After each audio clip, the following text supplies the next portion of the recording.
Oh, well, everybody know who I want next. I want Terrence Crawford next.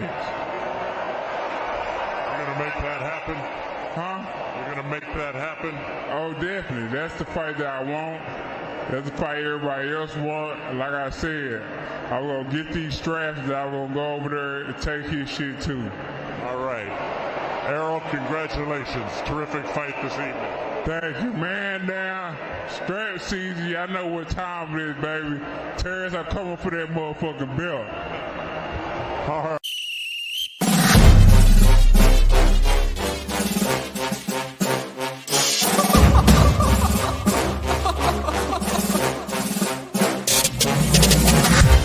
I'm not catching fades anymore. Gotta keep my hands clean when they come for the board. Keep it smooth like a dawn, making moves in the dark. Cause I learned how to swim in the pool full of sharks. Now they coaches, cause they can't read all his motions. How the kid never switch codes, but he codes with focus. Staring down your team with a frozen, ice cold look that can end the summer solstice. Cause I'm more like the top dog. Keep on running game and the gang will accost y'all. I be calling plays from a plane while I'm off court. But we ain't the same, you a lame, I'm a mob star. Actually, I'm a top dog on a stat sheet. Off court, but I call plays for the athlete. Laughing when the cop cars try to catch me. Cause I rolled off in a taxi. Put my feet up, I'm relaxing. Singing Figaro with no accent. While I pour strings from the streets in. Do it all with a straight face, I'm the kingpin. Top dog, top flow, boss mode. I'm the kingpin. Showstopper, top dog, God five.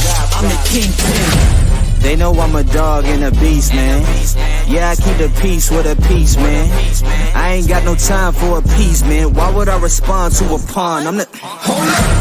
If I let my dogs off the leash, then you might want to get out of Dodge by the evening. Honestly, think it's not the blood and the beef, and they don't leave anything behind at the evening. I can see you soft, ever thought about retreating. If you never have, then they'll give you a reason. Better watch your tone, lose your bass when you speaking. Underneath the mask is the wrath of a beast. When you learn how to smile in their face, then go cutthroat. Then they wanna call you a con when the blood cold. I remember starving while y'all had a truckload. Now I'm with the mob with the call and the gusto. I'm a top dog on a stat sheet. Off court, but I call plays for the athlete. Laughing when the cop cars try to catch me. Cause I rolled off in a taxi. Put my feet up, I'm relaxing. Singing Figaro with no accent. While I pour strings from the streets in. Do it all with a straight face, I'm the kingpin. Top dog, top flow, boss mode.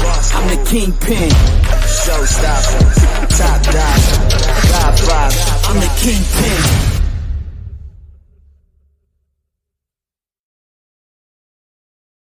Hope everybody had a great weekend. Man, I don't know how many people looked at that Jake Paul crap. You know what I'm saying? I really don't follow Jake Paul because, you know, they have more exhibition type fights. But, you know what I'm saying? He beat Nate Diaz this weekend. I didn't watch it. I just watched the headlines. You know what I'm saying? I really don't like the whole Jake Paul phenomenon and everything, you know, even though he sell tickets. And, you know, what was more interesting that it was a big brawl after that fight. You know, I don't know. I just look at it like it's a big spectacle. But what I wanted to get into today was the interesting things that's happened around the PBC now that Errol Spence Jr. has taken a loss, right? You know what I'm saying? Errol Spence Jr., he seems like he wants to rematch.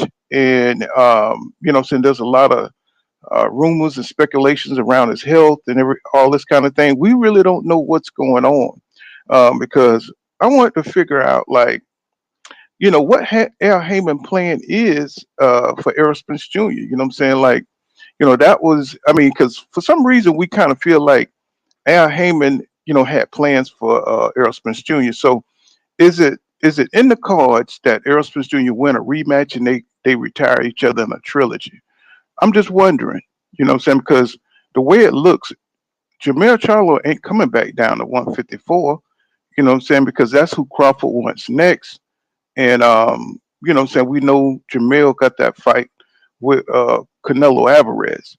So with a big fight like Canelo Alvarez, I could see Jermell, you know, walking into the walking into, retirement and not coming back to 154. So that would leave Crawford without a dance partner.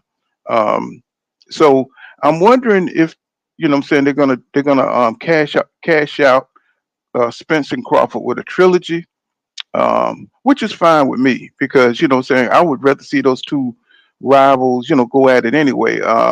Jermell getting that Canelo fight, that's like the biggest fight he can get.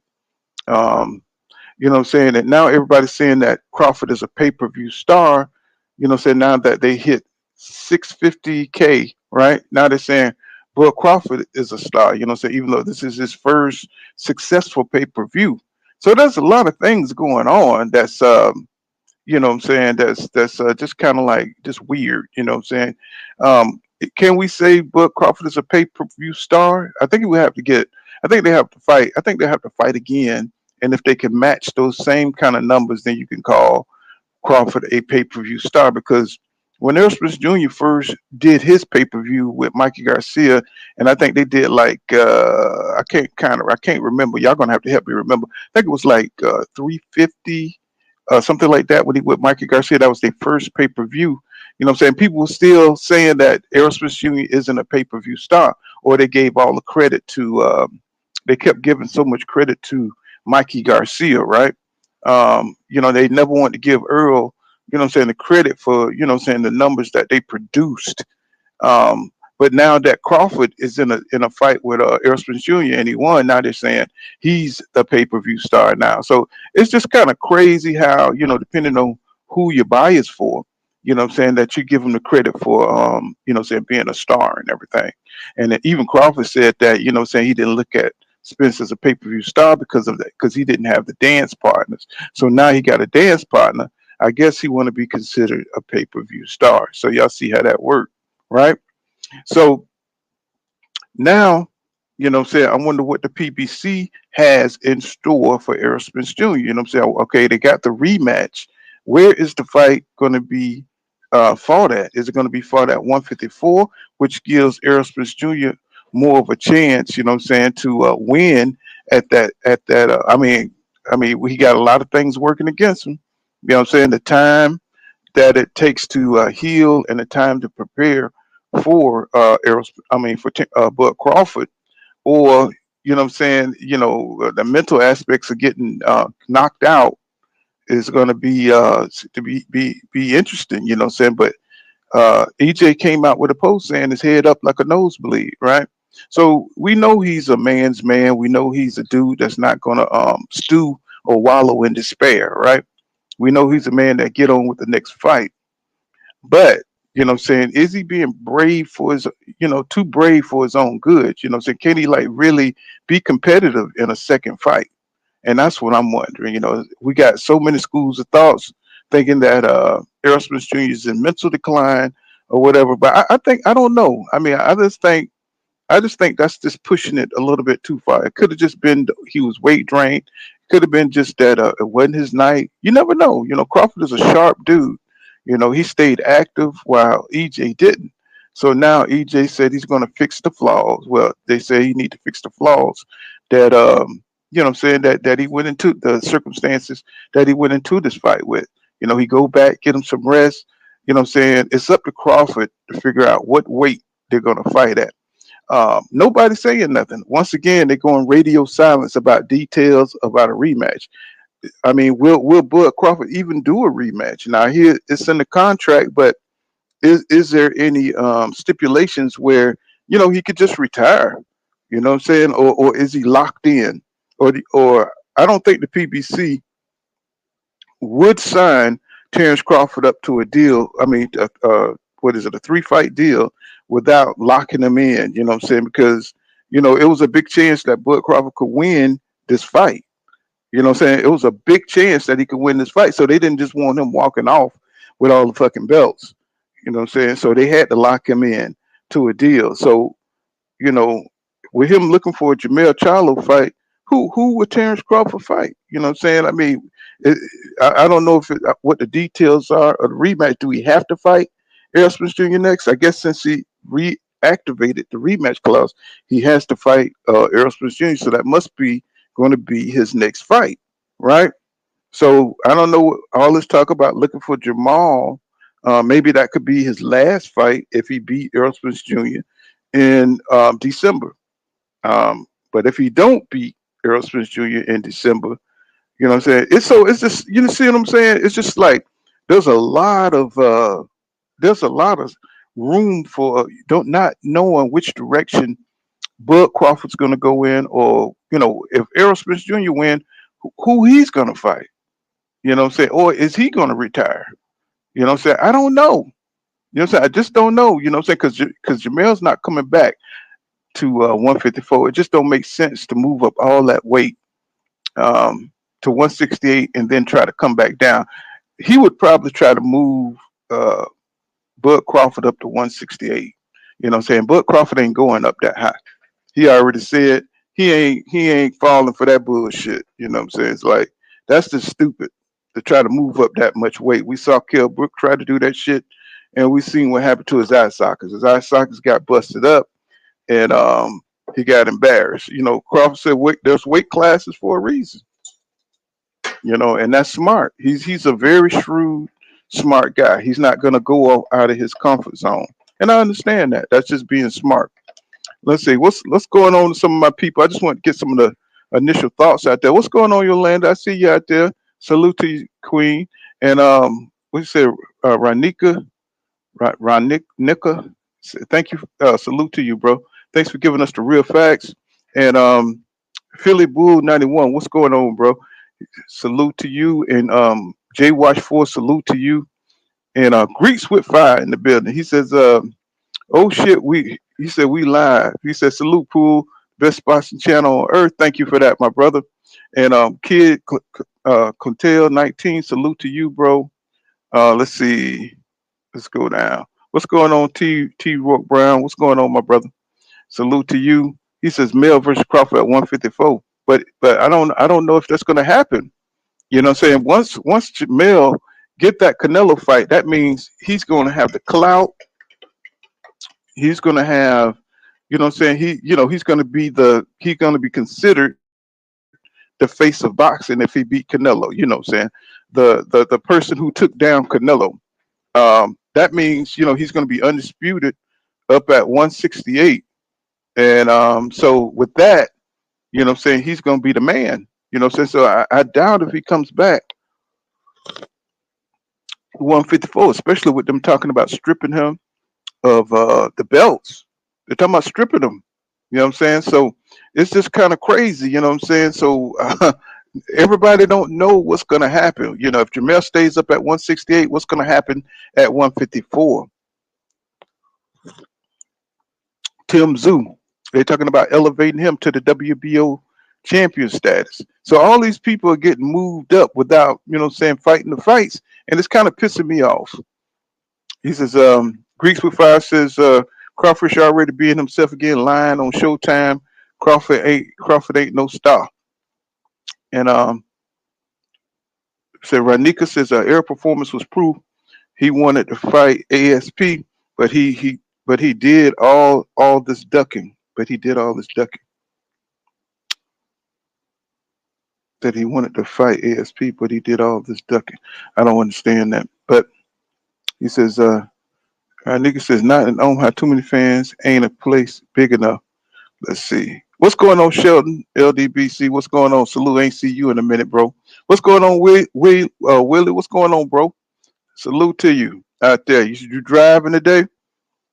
Let's see. He says, "Pool salute, OG and Chad." He says, Shanola said he's coming back for Crawfish. I don't know how. I mean, he got to see how that shit goes with Canelo. He's got to see how that, cause that's a big fight, bro. Canelo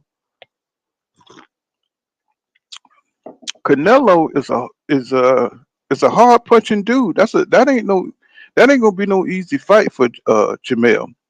And then we're definitely talking about next year if to get that fight going. You know what I'm saying? I just don't see. I don't know. I don't see him coming back to 154. What for? Once you moved up that many weight classes, and you 33 years old, cutting weight back down to 154 is only going to hurt you. You know what I'm saying? It's only going to hurt you. Once you start draining yourself down on the wrong side of 30, it's not good for you. You know what I'm saying? It's not good for you. I don't see Jermell walking into that fight healthy, you know what I'm saying, after moving up to 168. That's just how I feel about it. Unless he try to get Crawford at a catch weight. Um, B-Rod87 says, Pool, did you see Showtime? Yeah, I saw that shit.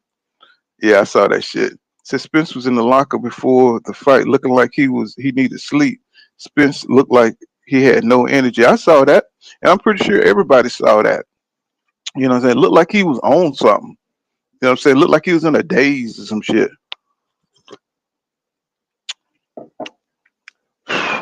But we all know. I mean, you could go back and look at EJ before any fight. He never, I wonder why we get to these big points and then something's off.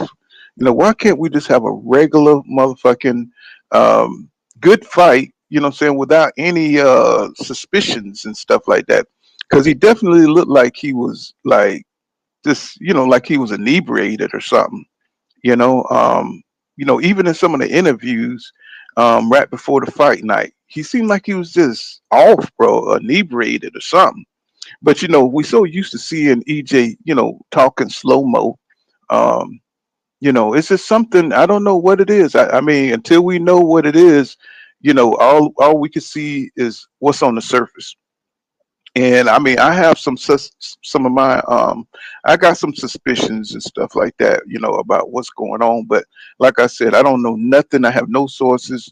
I wish I need to talk to Best Fight the Best because he got some inside contacts. But if they don't want that shit out there, they ain't gonna let it. They ain't gonna let it be known what's really going on. Some people say that the moment was too big for Errol Spence Jr. I doubt that. I highly doubt that. I highly doubt that. Um, you know, it's just a lot of I don't know. It's just a lot of stuff going on with this fight, bro. But if Errol Spence Jr. come back and let's say his performance is over the top and he whipped Bud Crawford ass, this is all a plan by the PBC. You know what I'm saying? If Errol Spence Jr. comes back now and what I'm saying, he just gets in there and he just, let's say, demolish and destroys Bud Crawford. What I'm saying, you're gonna say like they had this plan, bro, for a trilogy for them two, and just to go ahead and retire each other out. What I'm saying? Because I really don't see Bud fighting much longer. What I'm saying, than this little contract with the PBC. I don't see. I could see him beating maybe Tim Zoo, if he beat Errol and get up out of there. Because unless they fight, they set it up where they can fight Jermell Charlo at a catch weight. Now that makes sense. I mean, if Jermell Charlo want him, because I don't see Jermell fucking with David Benavidez. I really don't. I think they're gonna just freeze him out. For some reason, they don't want the Mexican monster in the mix. Let's see. So Crawford better stay from um what's his name? Jesus, what his name? Ramos. Who's it? How you say that? How you say Jesus? How you say it? How you say that shit? Uh, I forgot. Ramon at 154. I know who you talking about. I don't think he gonna be a big problem, bro. I don't think he's gonna be a problem for Crawford. Crawford got skills, bro. You know. Um, GD. He says, I'm sorry, y'all. I'm waking up. I'm drinking coffee and everything. He says, GD says, I've watched that fight multiple times. Now people talk about what Bud took away. No diss, Bud came and did what he was supposed to do. But it wasn't what Bud took away. It was more like EJ not physically right. That's what it seemed like. That's what it seemed like to me too. It seemed like EJ was off. So it looked like he was off. I just didn't see none of the spring in his steps. Didn't see none of the energy. Didn't see none of the bravado. You know what I'm saying? None of it was there. And I don't know why. Those are the questions. Eric Johnson says, Says he looked more drugged than drained to me. He says Bud looked like he had more power than ever. He said first time I saw Bud have anybody bust up and bleeding in 3 rounds. Exactly. But they're not going to admit that. So they're just going to say Bud knock out everybody. He says Jermaine Wood says if Charlo goes back down to 154, he's going to end up like Roy Jones. That's what I'm saying, Jermaine. We sabbatical, bro. We thinking in the same light, bro. We yeah, you see what I'm saying? You know what I'm saying? Because he's 33 now, and we know Roy was what 34, 35, somewhere up in there when he cut that weight, and he had no power, bro. Same. He looked just like EJ when he fought uh, Antonio Tarver the first time when he had to cut down. He was weight drained. He looked the same way. He ain't have no power, no speed, none of that shit. You know what I'm saying? His footwork, he got tired as fuck. You know what I'm saying? He still was able to beat Tarver because Tarver was still kind of skeptical of Roy in that first one. But when you talk about people that came down and what they look like in bad performances, you know what I'm saying, from being drained or whatever. If you look at go back and watch Roy Jones Jr. and Tarver in the first one, Roy got tired as fuck. Roy never gets tired in fights. You know what I'm saying? He could go and go and he always has power in both hands. And in that fight, he was hitting Tarver. He couldn't hurt Tarver at all. I mean, he hurt him, but it's like he didn't have that Roy Jones. He couldn't follow up and finish him. He didn't have the energy, you know what I'm saying? Because he was fucked up from coming up from 190. I forgot what's that Spanish heavyweight he had fought, but he dominated that guy up there, right? And then he immediately came down when Tough called him out and tried to meet Tarver, and he just didn't have it, bro. He had stripped all that muscle and it had to mess him up. So, I mean, if you want to see what a weight trained fighter look like, go back and look at that fight, and you can see that he don't have the speed, he don't have the time, and he don't have none of that shit. You know what I'm saying? So it is some kind of validity to it, to Errol Spence Jr. looking the way he looked. I don't know about the. They even say that when you're drained, that your mind it affects your mind. So maybe we, saw some of that. So we're just trying to suppose what happened, why he was looking like that, why was he talking like that, why was he missing the mitts and stuff. You know what I'm saying, before the fight. Um, just kind of crazy, bro.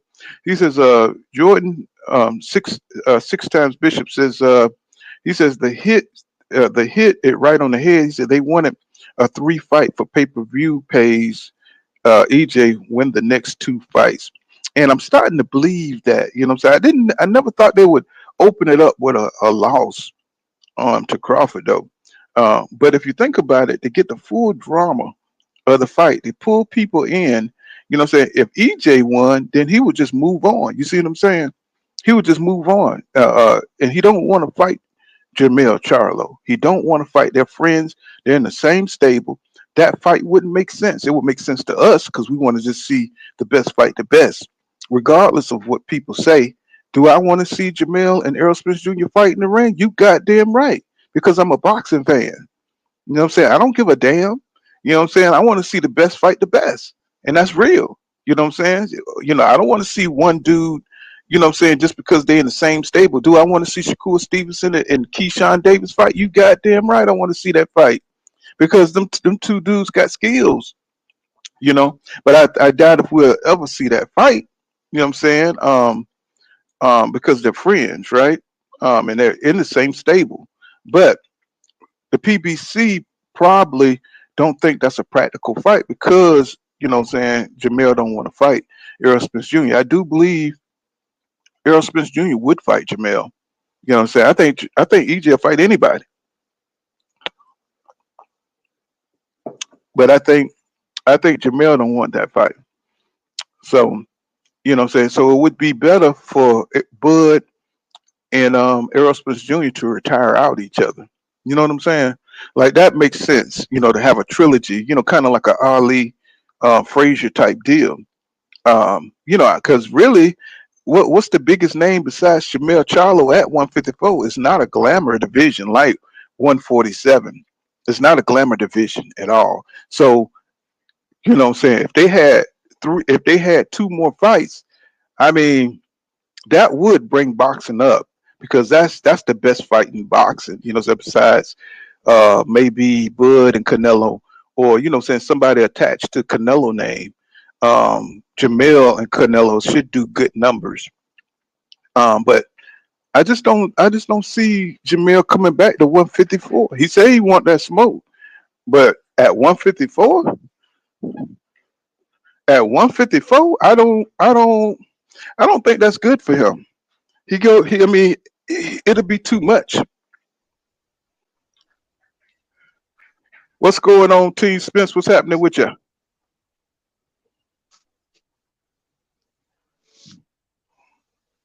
Okay. What's going on, bro?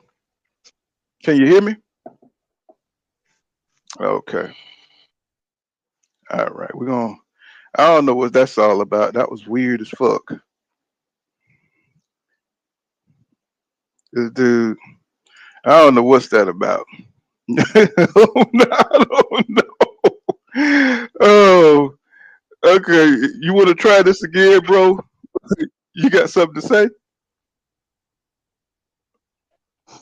Team Spence, you got something to say? Hello? Yep. Okay. Can you hear me? Hello?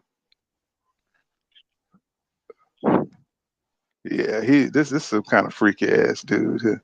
I don't know what the fuck going on with that shit. He kick his ass about it. He squeezing his goddamn nipples and shit. You know what I'm saying? I don't know what the fuck. This nigga about to do a porn or some shit. I don't know what the hell that's all about. I don't know, but I ain't finna get banned and shit. I don't know. Oh shit, bro. What the hell is going on, bro? Oh my god. I guess I was had to get out of there before he did something, you know what I'm saying? Before he did some kind of bullshit over there, like flash himself or something, man. I was like, God damn, bro. What the hell was that? Nigga like this is squeezing his goddamn his damn chest and oh my goodness, bro. I don't know what the hell going on with that shit.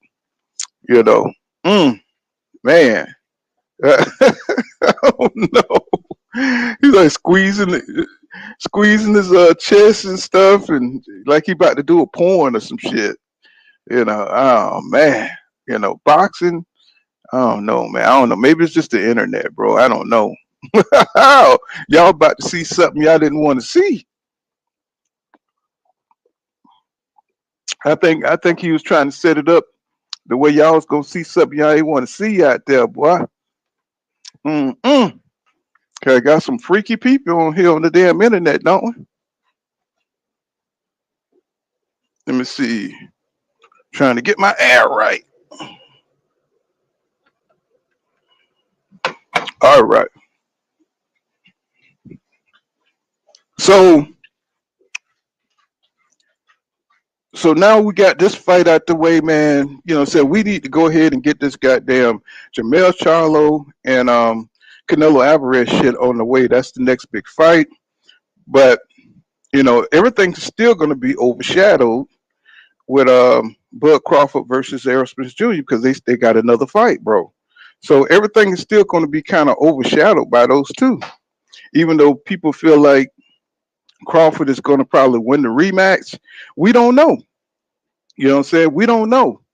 So, until Jamel and Canelo get into the ring, you know what I'm saying, it's still going to kind of hold up everything else because nobody really want to see nobody else fight except for maybe Tank and Devin or Tank and Shakur Stevenson. It's like nobody's really paying attention to the heavyweight division. Nobody want to see AJ unless AJ and Wilder get into the ring. So there's only a few fights that intrigue the hardcore boxing fans right now that we really want to see, saying in the ring. So they're really gonna have to get at it down there at the lightweight division. I don't know what the hell Stevenson is gonna do. He's on Bud Crawford dick so hard right now because he helped them prepare to beat Errol Spence Jr. and he wants his accolades for helping EJ. Helping Bud, defeat EJ. And I saw that in the epilogue, how they was hugging each other. I wonder how Errol Spence Jr. feel about that. I mean, because he was cool with Stevenson too. But to see Stevenson celebrate, because they're all friends and things like that. But of course, he wants he's been vocal on, he's happy that the fight went the way it went. And I don't know how to feel about that. I'm just like, okay, so before the fight, you was kind of like even, like you was like, I like both of them, but he's for Bud. But now, since the fight went the way he went, he wants the credit for like helping, like he wants some kind of credit for making Bud more sharp than he, than he actually was. And I do believe, because the way Stevenson looks in the ring, he's really that sharp. He's razor edge sharp. And I do think he helped Bud get razor edge sharp like that. But he really wants his little credit, for backing Bud. And it's just fucking annoying. It's fucking annoying, because he loves to talk instead of getting his fucking ass in the ring and fighting Tank or fighting Devin. That's what I want to see you do. I didn't say I want to see him lose. I just want to see him get into the fucking ring. All these top ranked fighters like Keyshawn Davis, they do a lot of goddamn talking. They do a lot of talking, but I don't see them in the ring making fights. And I don't want to see Tank fight, what's his name? Pitbull Cruz. I don't want to see that fight. I want to see him fight Stevenson, or I want to see him fight Devin. So, now that we got the big fights rolling, now we got that on our palate. That's what I want to see. I want to see the best fight the best. What's going on, King Judah in the building? What's happening, my brother? That's what I want to see. And oh, look at this shit here. And I just want to see what Al Haymon, I just want to figure out what the plan is, bro. You know what I'm saying? What is the plan? What do you have in store for these fights? So for Frank Martin, is he going to be able to get into the mix of things? But everything is still overshadowed by the big two, because we still got another fight, y'all. And as bad as people say that Bud is going to beat, as bad as people say Bud is going to beat EJ in a rematch, we still got that fight in the way, of everything. We still got that fight in the way of everything. What's going on, King Judah? What's going on, my brother? Man, what's going on, Pool? Oh, nothing much. So, bro, I'm listening at you, man. I'm kind of, bro, I got mixed feelings. I ain't gonna lie. Like, yeah, I do want to, because I see EJ talking about something. He want to get it back in blood. You know what I'm saying? And I'm all for that, right? But that's only if nothing is seriously wrong with you. That's why I say I got mixed feelings, bro. Because a part of me like, oh yeah, go get it back, go get it back. But another part of me like, okay, what if he ended up going there and get it back and something really wrong with him and nothing no different, and he take another ass whooping of lifetime? Well, to me, here you go, baby. To me, we can't do nothing about that. Like I said, as a fan, I want to see the fight. And on the other side, I really don't know what the hell happened. I really don't. It's just no way of knowing for certain. Because he, like, if he was weight drained, people say that shit. They say that shit has an effect on your brain, just like we saw Sugar Shane Mosley. He was saying, like, he said he's felt like that before himself. He said you can't fucking think in the ring when you fucked up like that. So to make that weight, maybe, and have to sit at that weight for that long, probably had the effects, the physical and mental effects that we saw. I don't know, up at 154, where Bud has the discretion or the choice to fight at 147 or 154. If I was Bud, I wouldn't go up to 154. Especially if I got the advantage at 147. Why not fight again at 147 and beat his ass again at 147? Why give him a chance to recuperate and be stronger at 154? If he's such a strategic genius, that's probably what he would do. Have another fight at 154. I wouldn't risk a stronger Errol Spence Jr. going up at one, you know what I'm saying, 154, being stronger, and that motherfucker come out like the Incredible Hulk on me and shit, and now that shit erased the victory that or the ass whipping I gave him. Now he's giving me an ass whipping. You know what I'm saying? So I mean that would just make more sense to me. What about you? You think he would? Do you think Bud would fight at 154 or 147? What you think? I don't know. I think I ain't watched because I told bro I ain't watched the post fight or the fight since it happened, bro. I couldn't watch it, but from what I heard, it sounded like Crawford and Errol Spence was on the same page about the fight being at 154 if they rematch. That's what it sounded like to me. So I'm just gonna go off what he said because nobody said he protested to that when EJ said he wanted to fight him at 154. But what's more strange to me is that I know he was talking about fighting Charlo, right? But if Charlo got stripped, like, what's the point of waiting for Charlo to come back down and wait to fight you again if he's not going to be undisputed when he come back down? And you got somebody like Boots who wanted to fight you. I'm not saying he's scared of Boots, but I'm trying to figure out like why wait on Charlo at this point because Charlo not going to be undisputed if he come back down. From what I understand, he just got stripped, right? That's what I hear. WBO. So I'm like, what the Charlo fight about? Because it's not legacy no more. Because Charlo not going to be undisputed if he fights you again.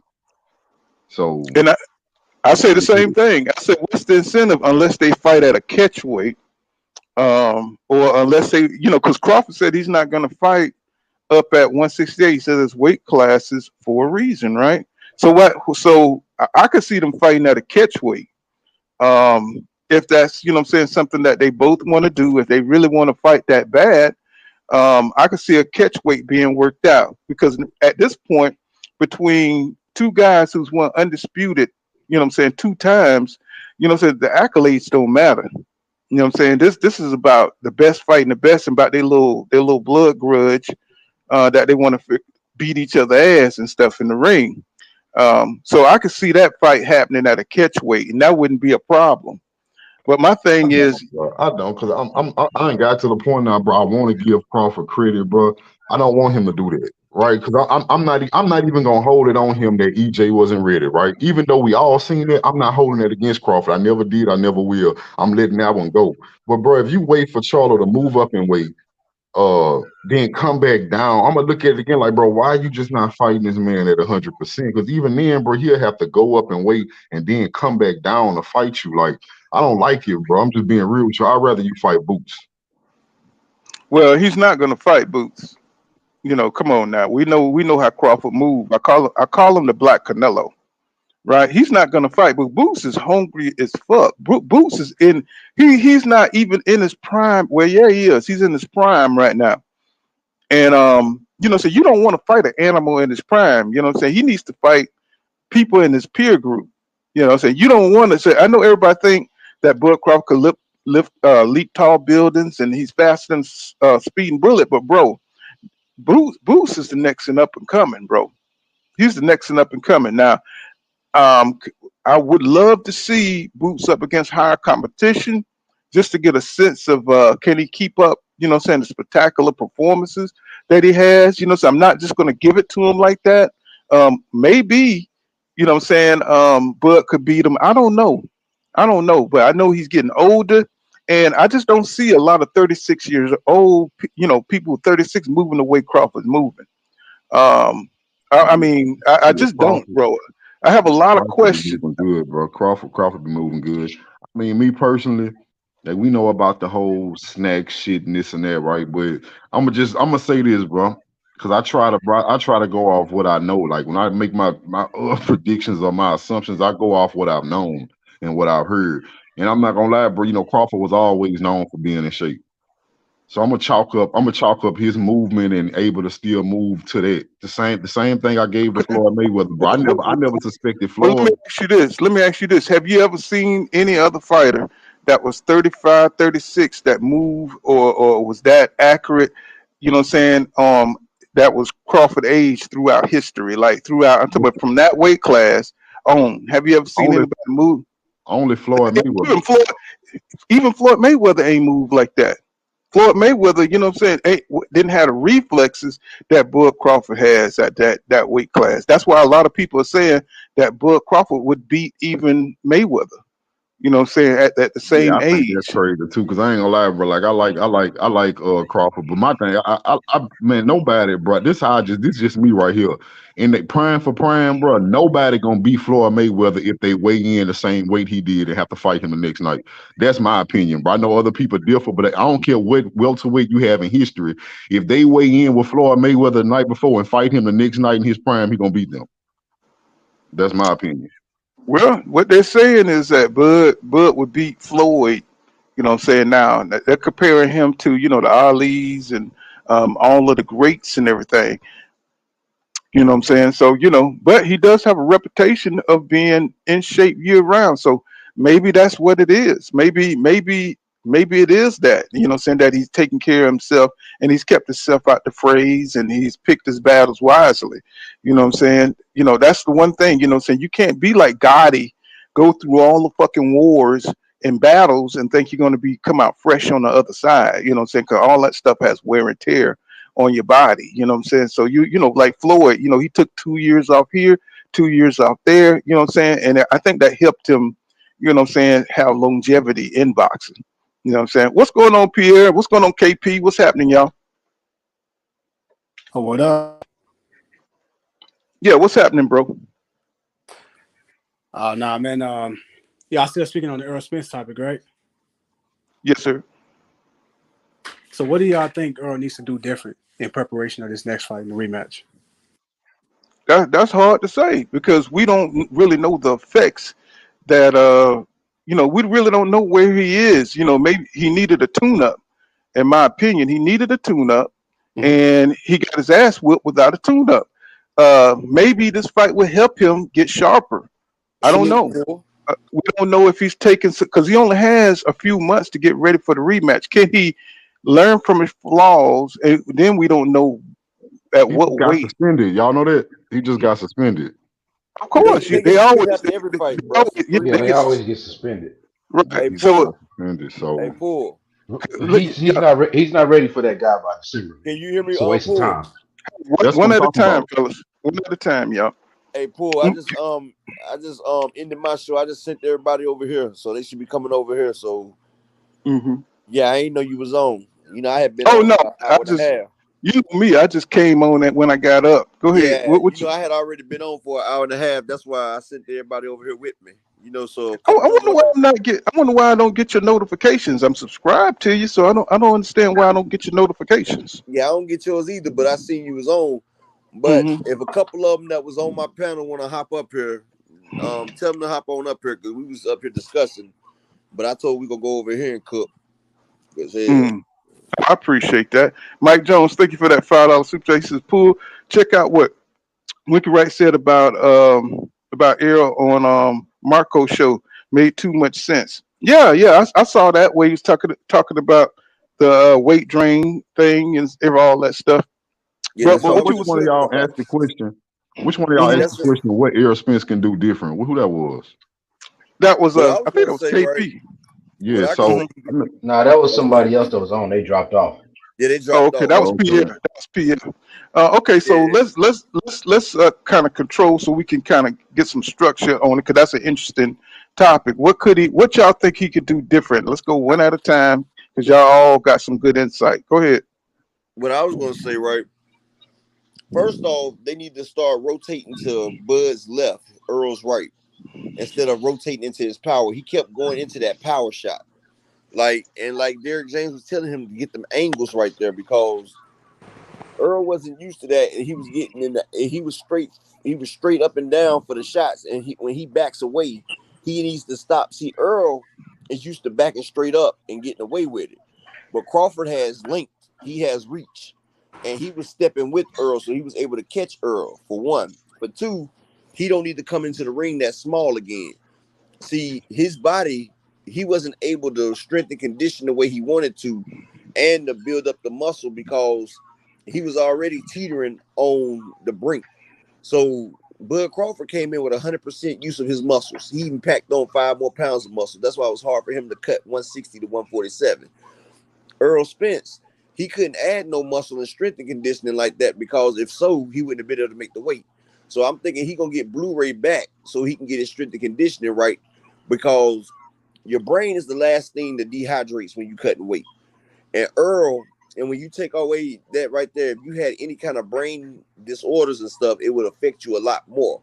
And Errol, you see his face was still skinny when he got to the fight. He looked like he was about 5 pounds heavier than he was at the weigh-in. He didn't rehydrate right, and it takes a while for you to rehydrate your brain if you do cut the weight. Like it's like 3 pounds of water fluid in your brain.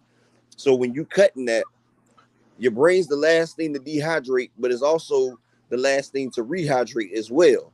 So when you're doing that, you got to realize the risk that you're running in. That's why Errol was looking lethargic and, you know, his eyes was low and all that right there because, hell, he wasn't fully rehydrated. And his nutritionist fucked up and told us that he was giving Errol brain food. Then he tried to switch it and say for his eye. You ain't giving a person brain food for their eye. You giving it for their brain and everything. And I just think the weight was too much for him. That's what happened if Devin Haney fights at 135. Like, that weight drain gonna kill you. That's why they have weight classes for a reason. I said the same thing. He looked like he just ran out of energy, bro. We never see EJ, you know, because his They stamina said at and the his end of the first round, he said, "I'm tired." Right. Right. So I agree. I agree with everything Upper Echelon just said, bro. I feel the same way. But one thing I want to add is that if he is gonna fight Bud again, which I believe he will, if they give him the opportunity, he gonna take it. So my thing is this here, just like you said, bro. Coming into this fight, Errol Spence was never gonna outspeed Terrence Crawford, no matter how small he would have came in. So if you're not gonna outspeed him, you do need to be bigger than him at least. You can't come in smaller and slower. That's gonna be a recipe for disaster for anybody, bro. No matter what sport you playing, bro. Usually, if somebody bigger than you and faster than you, they're about to beat you. So my thing is this here. Another thing is a lot of people don't want to hear this, but there was a point in Errol Spence's career where he did have the speed to rival Terrence Crawford. Some people not going to agree. Some people don't want to hear where I'm going with this. But my point is this here. If this where you at right now, and I don't see Errol Spence boxing no more, I haven't seen Errol Spence up on his toes boxing nobody since Danny Garcia. So if you're not going to box, your speed is gone. You need to be bigger than Terrence Crawford. If you're going, the last thing that can happen is for you to go through this fight, take all them hard ass punches, and when you finally work your way in like he did against Crawford, and your punches don't do nothing. That shit was like an anime. When Goku fighting a new villain, and he finally set him up to get the Kamehameha wave off, and the villain just look at him and laugh. That's what happened when Errol Spence finally cornered Terrence Crawford and put some leather on Terrence Crawford. Terrence Crawford looked at him and laughed. Hey, one thing I'm gonna say this, bro. one thing that really shocked me about the fight though was how Errol's face got so red, bro, by the second round. oh yeah. Like it was blood all in his face. Just yeah, man, that was unusual to me. I don't know if anybody else think that, but it was. No. I saw his face. I saw his face like he was getting hit with jabs flush, and the power on the jab. Now, see, if you come in there weak like that, it's gonna affect you. You know what I'm saying? If you dehydrated and you ain't got no energy, he was getting hit by everything, bro. Come on now. Yeah, We know like you said, we know EJ got. I mean, he can move his head if he want to. There's a lot of things Errol Spence Jr. can do, even just as a good elite fighter. He just didn't have any of that. He didn't have access to none of his abilities in that fight because he was getting hit going backwards. He was getting Like hit. Space Jam. It's like Space Jam when they took away the basketball players' remember they took away the basketball players' talent and the basketball players could barely walk. But I was saying that if you watch the Miguel Cotto and Margarito fight, the first one, Earl was reacting from shots the same way Cotto was when Margarito fought him the first time. Go back and look at it, and Earl was like, them shits was hot. Like, them shots was hot. He was trying to get away from them shots. Like, they say Derrick James tried to feel on Bud's gloves at the end of it, though, but them shits was, he was putting some hot leather on Earl ass, dog. You know, one surefire way to tell that Errol Spence was still dehydrated, his nose was bleeding, but it was not running. When his lip got busted, it was not bleeding. His lip swelled up. That means his blood was thick. That's a sign of dehydration. Well, I don't know what it was, but I know he got a few months for a damn rematch. And whatever he got fucked up in that fight, he better correct it because he's going to get another beating if he globally. don't if he fight down at 147, I don't think Earl got nothing for 147, bro. He ain't They're got. not fighting at 147 Can I pool. get in there, Pool? Mm-hmm. Look, man, he's fighting a guy that's superior technically and counter-wise. You cannot go in there with one game plan talking about you gonna run this guy over. Because what the guy did is what Hopkins did to Trinidad. He took his best weapon away. He did the same thing. He took his jab away. Hopkins got in that ring and he took Trinidad's left hook away. The fight was over. Do y'all remember that? The Mm-hmm. same shit. This is no different, man. Look, I'm an Errol Spence fan. I went to the fight. I went to Errol Spence fight when he fought Mikey Garcia. Terrence Crawford is not Mikey Garcia. Terrence Crawford is not Sean Porter. Terrence Crawford is not Carol Brook. He's better than all of those guys. So since he's better than all of those guys, Derek James has to adjust the game plan and they have to add nuance to his skill level. You The cannot just go arrogance. in and out against the guy straight and back. Like the guy said, he pulls straight back. A lot of the times he gets away with it because he's a bigger welterweight than most of the other guys. Yep. Well, that guy he's So pulling straight back against is going to hit him every time he pulls straight back with his chin up in the air without holding the phone. what does this say about Derek James? You know what I'm saying? This whole It, fight it and this whole it's strategy. What does this say about it? Cause look like we seeing I'm a about to lot of tell you, Pool. They was let me just arrogant, let fool. me finish, y'all. Let me finish what I'm saying. What does this say about his mastery and his skills? You know what I'm saying? Being a teacher and everything we thought that he was going to prepare for. We all did videos of what Errol Spence Jr. Need not to do, what game plan, and he went in there. He just did everything we told him not to do. What does it say about his strategic plan, and what does it say about him? I'm Nothing. about to say it. It says that We they was fight, we arrogant. fight, we It fight how says we that they was a train. lot arrogant because No, we fight how we Earl. train. Upper Hold on for a echelon. second. Go ahead. I'm after you. Derek James don't watch film. He says it all the time. He always try to work on themselves, so that shows a lot of arrogance. Like Earl say, I don't do tune-up fights. You know what I'm saying? Like Hmm. this right here was a humbling experience for Derek James and Errol Spence, and ain't nobody a bigger Errol Spence fan than me. I got 400 videos on my channel. 300 of them is Errol Spence. But this was a humbling experience. Earl keeps thinking that he can come off layoffs without tune-ups and still beat people. He say 50% of me is better than 100% of everybody in the welterweight division. Terrence Crawford and them, they took Errol Spence seriously. Derek James didn't even really watch film on Terrence Crawford. What they try to do is better themselves. But if you don't watch film on your opponent, then you don't know what your opponent excels at. And see, they watched film on Errol, and they knew a southpaw's kryptonite is a straight right. So with Terrence Crawford being a natural right-hander that fights in southpaw, they took his jab and turned it to a straight right to a jab, and they gave him a jab. See, Terrence Crawford never had a jab. He had a pawing jab that was like a rangefinder or a blinder. They gave Terrence Crawford fundamentals because everybody always knew Errol was more fundamentally sound than Terrence Crawford. So this whole training camp, they made Terrence Crawford fundamentally sound. They broke him back down to the basics and built him back up fundamentally. Terrence Crawford was controlling distance. He was cutting the ring off. He was throwing that jab out there.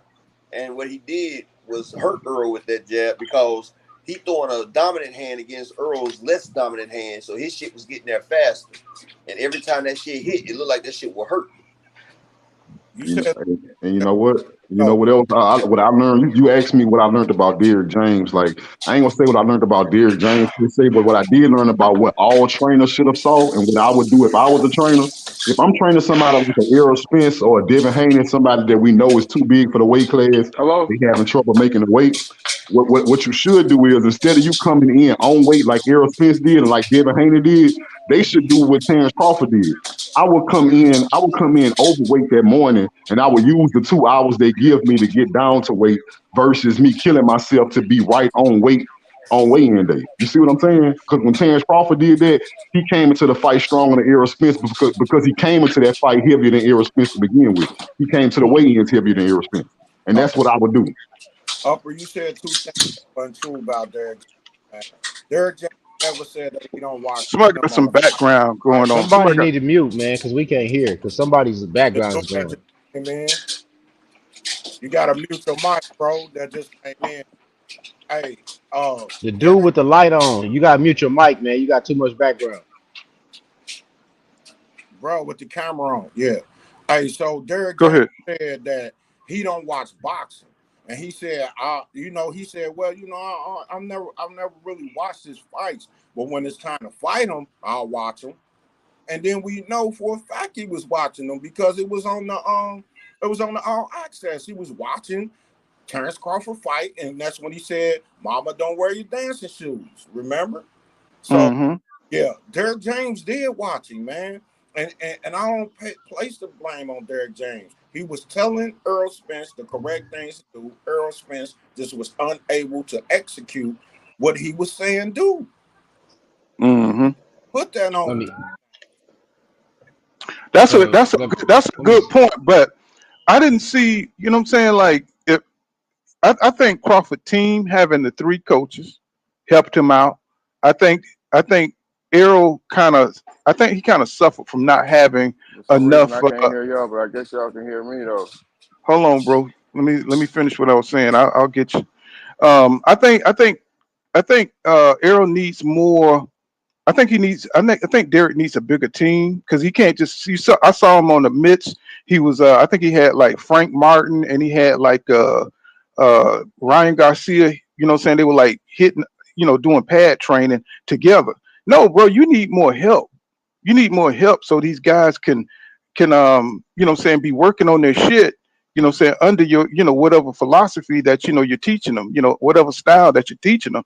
You know, you can't train everybody. You're spreading yourself thin, and I think it showed. I think that showed in the fight. I think, you know, Crawford had a stronger team to really bring out his skills, to really bring out everything that he needed to work on. Because you saw him go from the offensive coach to the defensive coach. You know what I'm saying, working on, you know what I'm saying, different skill sets over and over. And I think that Crawford team was just on point. You know, Derek kind of mocked Bomac for having all his help. I think Errol Spence Jr. need the same thing. He don't need to just go in there and have a day, then AJ have a day, and then Ryan Garcia have a day. No. You know what I'm saying? If you got a big fight ahead of you, you need to be working with that one guy.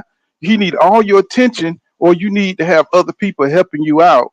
You know what I'm saying? So you can go on to Ryan Garcia and the other guys, you know what I'm saying, while getting Errol Spence Jr. prepared for the fight. And that's something that I saw that I thought was different. That's something that I saw. What you guys think about that? Yo, I think Yeah, I this think because I've that's been right. saying this for a long Go ahead. time. Earl Spence has to add something to his team because listen, man, to have basic fundamentals is great. It's great to have that. But at the top level, you have to have adjustments with that. Look, bro, beating Danny Garcia and Sean Porter is one thing. Terrence Crawford is not those guys. Terrence Crawford can slip, he can counter, and he can jab with you. He just showed it. So if just think about this, guys. As much as you're a Spence fan as I am, if he jabs with Earl Spence again, what is their adjustment that they're going to make? They haven't shown us one that they can make yet. They have to show us that they can adjust. Terrence Crawford already adjusted. They planned on this fight, bro, since the night that they seen that man in Oklahoma. And then they kept dismissing this man as if he was nothing. They listened to YouTube more than they should have. That's the problem. That's the problem. See, they believed in the hype. And instead of taking the man serious, Terrence Crawford took him very Okay, serious. okay, we got But that. Derek James didn't take him serious. But what about what I'm saying about Derrick James needing more help? What about that? What you He don't think does need there's help. nothing to that? Yes, Because He he needs help. I just think he was spread it out too thin, bro. I mean, I'm seeing him got two guys. He's doing pad works at the same time. I seen it. I seen it too. Derek I'm James right, Exactly. yeah. He got right five now. fights. Derek James Like, and is all of doing them got strength and fights back to back conditioning to and that, back. bro. Yeah, I he mean, he's got doing the the strength and only person conditioning. he got hold on, bro. Hold on, bro. The only person he got extra was that Juan Guzman guy that's helping out Charlo. But Mm-hmm. yeah, Derrick James needs somebody extra because he's splitting his time between five fighters. And then Mm-hmm. he got Frank Martin had a fight coming up, then Errol. And see, Errol shouldn't have been going to them fights. What he should have been doing is getting ready because he got the biggest fight coming up in his career. You didn't see Derrick Exactly. at them damn fights. And they went to Vegas early. Like people said, that was a mistake going to Vegas early. But they also said Earl didn't get much sparring in for like 6 weeks of training camp because they said something about his ribs or something. So he didn't get no sparring in. So If he wasn't able to I get the don't believe that. start, that's what's being said. I don't know. I gotta check on it. But if that's the case, then you know he's gonna be off and rusty because hell, he's been out the ring for 13, 16 months. But what they need to do, they need to be able to roll to Terrence Crawford's right. I mean, with his left, Errol's right. What they also need to do is be able to catch and shoot that jab of Terrence Crawford's. Errol is good at catching and shooting. Terrence Crawford looked like the catch and shooter that night. He was catching and shooting everything Errol was doing. He damn sure was. And see that's we didn't see none of the skills that we know EJ has. Like that's what I'm talking about. You know, say we've already passed the part where, you know what I'm saying, Bud was the better man that night. Okay, can we get past that part? Because I'm tired of going over that. What we're trying to figure out was where the fuck was Errol Spence Jr. skills at, bro? Yeah, that's what Where I'm saying. He wasn't catching and the shooting fuck shit. was his skills at all? I'm talking about all the stuff we covered in the videos. Where was his shit, bro? You know what I'm saying? Where was it? But Right. you know, what's the main thing I always say, Pool, about fatigue? What I say what fatigue will do. It'll make a coward out of you, bro. And you know something? Earl looked at fatigue when he first got to that damn ring. It looked like he had a case of overtraining and not rehydrating correctly. Because for him to sit there and say at the end of the first round, he's tired. He's tired at the end of the first round. And see, when they was training, you see the videos every time they say Earl would be like, let's do some more. After Derrick James was done, he wanted to keep on training. He wanted to keep on pushing. He wanted to keep on running. Like, you know, anybody that works out knows you have to give your body a rest period as well. You can't just keep working out and not giving your body a rest period, or it's gonna do reverse health. Because as your muscles rest, they get the growth. But if you keep doing it, you keep tearing your muscles, then you fatiguing and you're doing a detriment to your health instead of helping yourself. If you want your muscles to get stronger and bigger, you have to give them rest after you tear them. What'd you say, bro? So that brings a question. Will Blu-ray really help him? Because we know how Blu-ray trained. You know what I'm saying? Is Blu-ray, his training, is that really going to help Errol in this fight? If they get Blu-ray knows his body. Blu-ray knows Earl's body, and Blu-ray is a professional trainer. And Blu-ray always makes sure Earl has a rest period as well. You know, Blu-ray doesn't work on the same body parts. Like Blu-ray will work on upper body one day, lower body one day. See, the way Earl was doing it, they was working on all parts of the body every day. See, that's why you have to pick a section, like one day upper, one day lower, one day you rest. You know what I'm saying? But Blu-ray, he's done work with Earl. He knows Earl's body. And he knows how to get Earl into the shape that he needs. And he knows how to work with different muscle groups. Like the muscle groups that ain't been worked, he knows how to work that right there. And then he's going to stop Earl from overtraining. Like if Earl wanted to do something extra, he go like, no, you've already did this. Let's go ahead and relax and do something else tomorrow. Like See, that Earl kept saying, go ahead. My bad. Like that 5-mile walk Earl did up that hill in Nevada. Before the fight, a week before the fight, a 5-mile walk up a mountain. And run. They ran up that mountain. And what's his name? Andre Ward's coach said a walk like that or a run like that will take you at least 45 days to recover. And he did that a week before the fight. But he did that. He did that. I mean, I'm out here with Virgil then, man. I used to train in the same gym Virgil was training Andre in, bro. But that still don't. I mean, what he's saying is a good point though. But that still don't explain why Errol that didn't even look like him, man. Like he wasn't punching like himself. He wasn't. I can understand the movement, but the man wasn't even punching. He wasn't even blocking nothing. If you fatigued, you can't do that shit, bro. That's why I said fatigue make cowards out of people. If you are fatigued, you're not going to be able to do the shit that you normally do. You're not going to be able to block. You're not going to be able to keep your balance and all that shit right there. You're not going to be able to because your muscles are tired. You are tired. You just, like I say, Earl fought that fight off heart, bro. Because he had no skills. It don't explain it, but at the same time, it's a no-no. And he didn't have nobody around him to tell him that. And that's what I don't understand, my brother. It's like, how can you go grab 3 belts, just like when AJ was up there and he was talking about he don't want to fight Wilder because he don't think he ready. No, bro. No, you're a goddamn champion, bro. You went and grabbed 3 belts. You should know how to shrink down to 147. You've done it for 10 years, and then you get into the biggest fight and you miscalculate, bro. That don't make no motherfucking sense. That don't make no damn sense. I'm pissed off with Errol Spence Jr. team. I'm pissed off with Derek James because he's supposed to be the veteran in the game, having the arrogance to think he want all the fucking glory for himself. You know what I'm saying? Hey, get you a team, bro. You know what I'm saying? Get you a team in them so they can see something that you don't see. Crawford got that. They're looking at him from all angles of his fight game to see what he need to sharpen up on. Then he got Shakur Stevenson, who is an elite boxer, who's probably one of the best boxers, you know what I'm saying, right now today, you know what I'm saying, to give him the you know what I'm saying, the boxing sharpness. And I'm just like, damn, Derek, it's like, how the fuck did you miss? How you couldn't see this man need to be more sharp, need to be have all his skills, you know what I'm saying, watch his body, watch his movement, and then you didn't see shit. You didn't see nothing he need to prove on, because that version of Errol Spence Jr. beats nobody at 147. Nobody. You know what I'm saying? So it's just like David Avenesian beat that. Mm-hmm. He would have lost to David Avenesian the way he was. Right. Bro.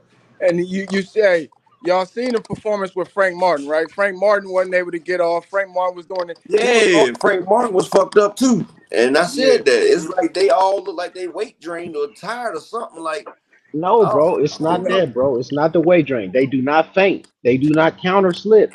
You No, cannot yes, go in they there with the do, bro. highest Yeah, level bro. guys with no feints, bro. That's They my don't even problem.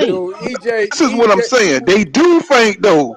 That's what they do all that. I mean, they have none of that in these fights. We didn't see none of the skills or none of the abilities that they use. Errol Spence Jr. do feint.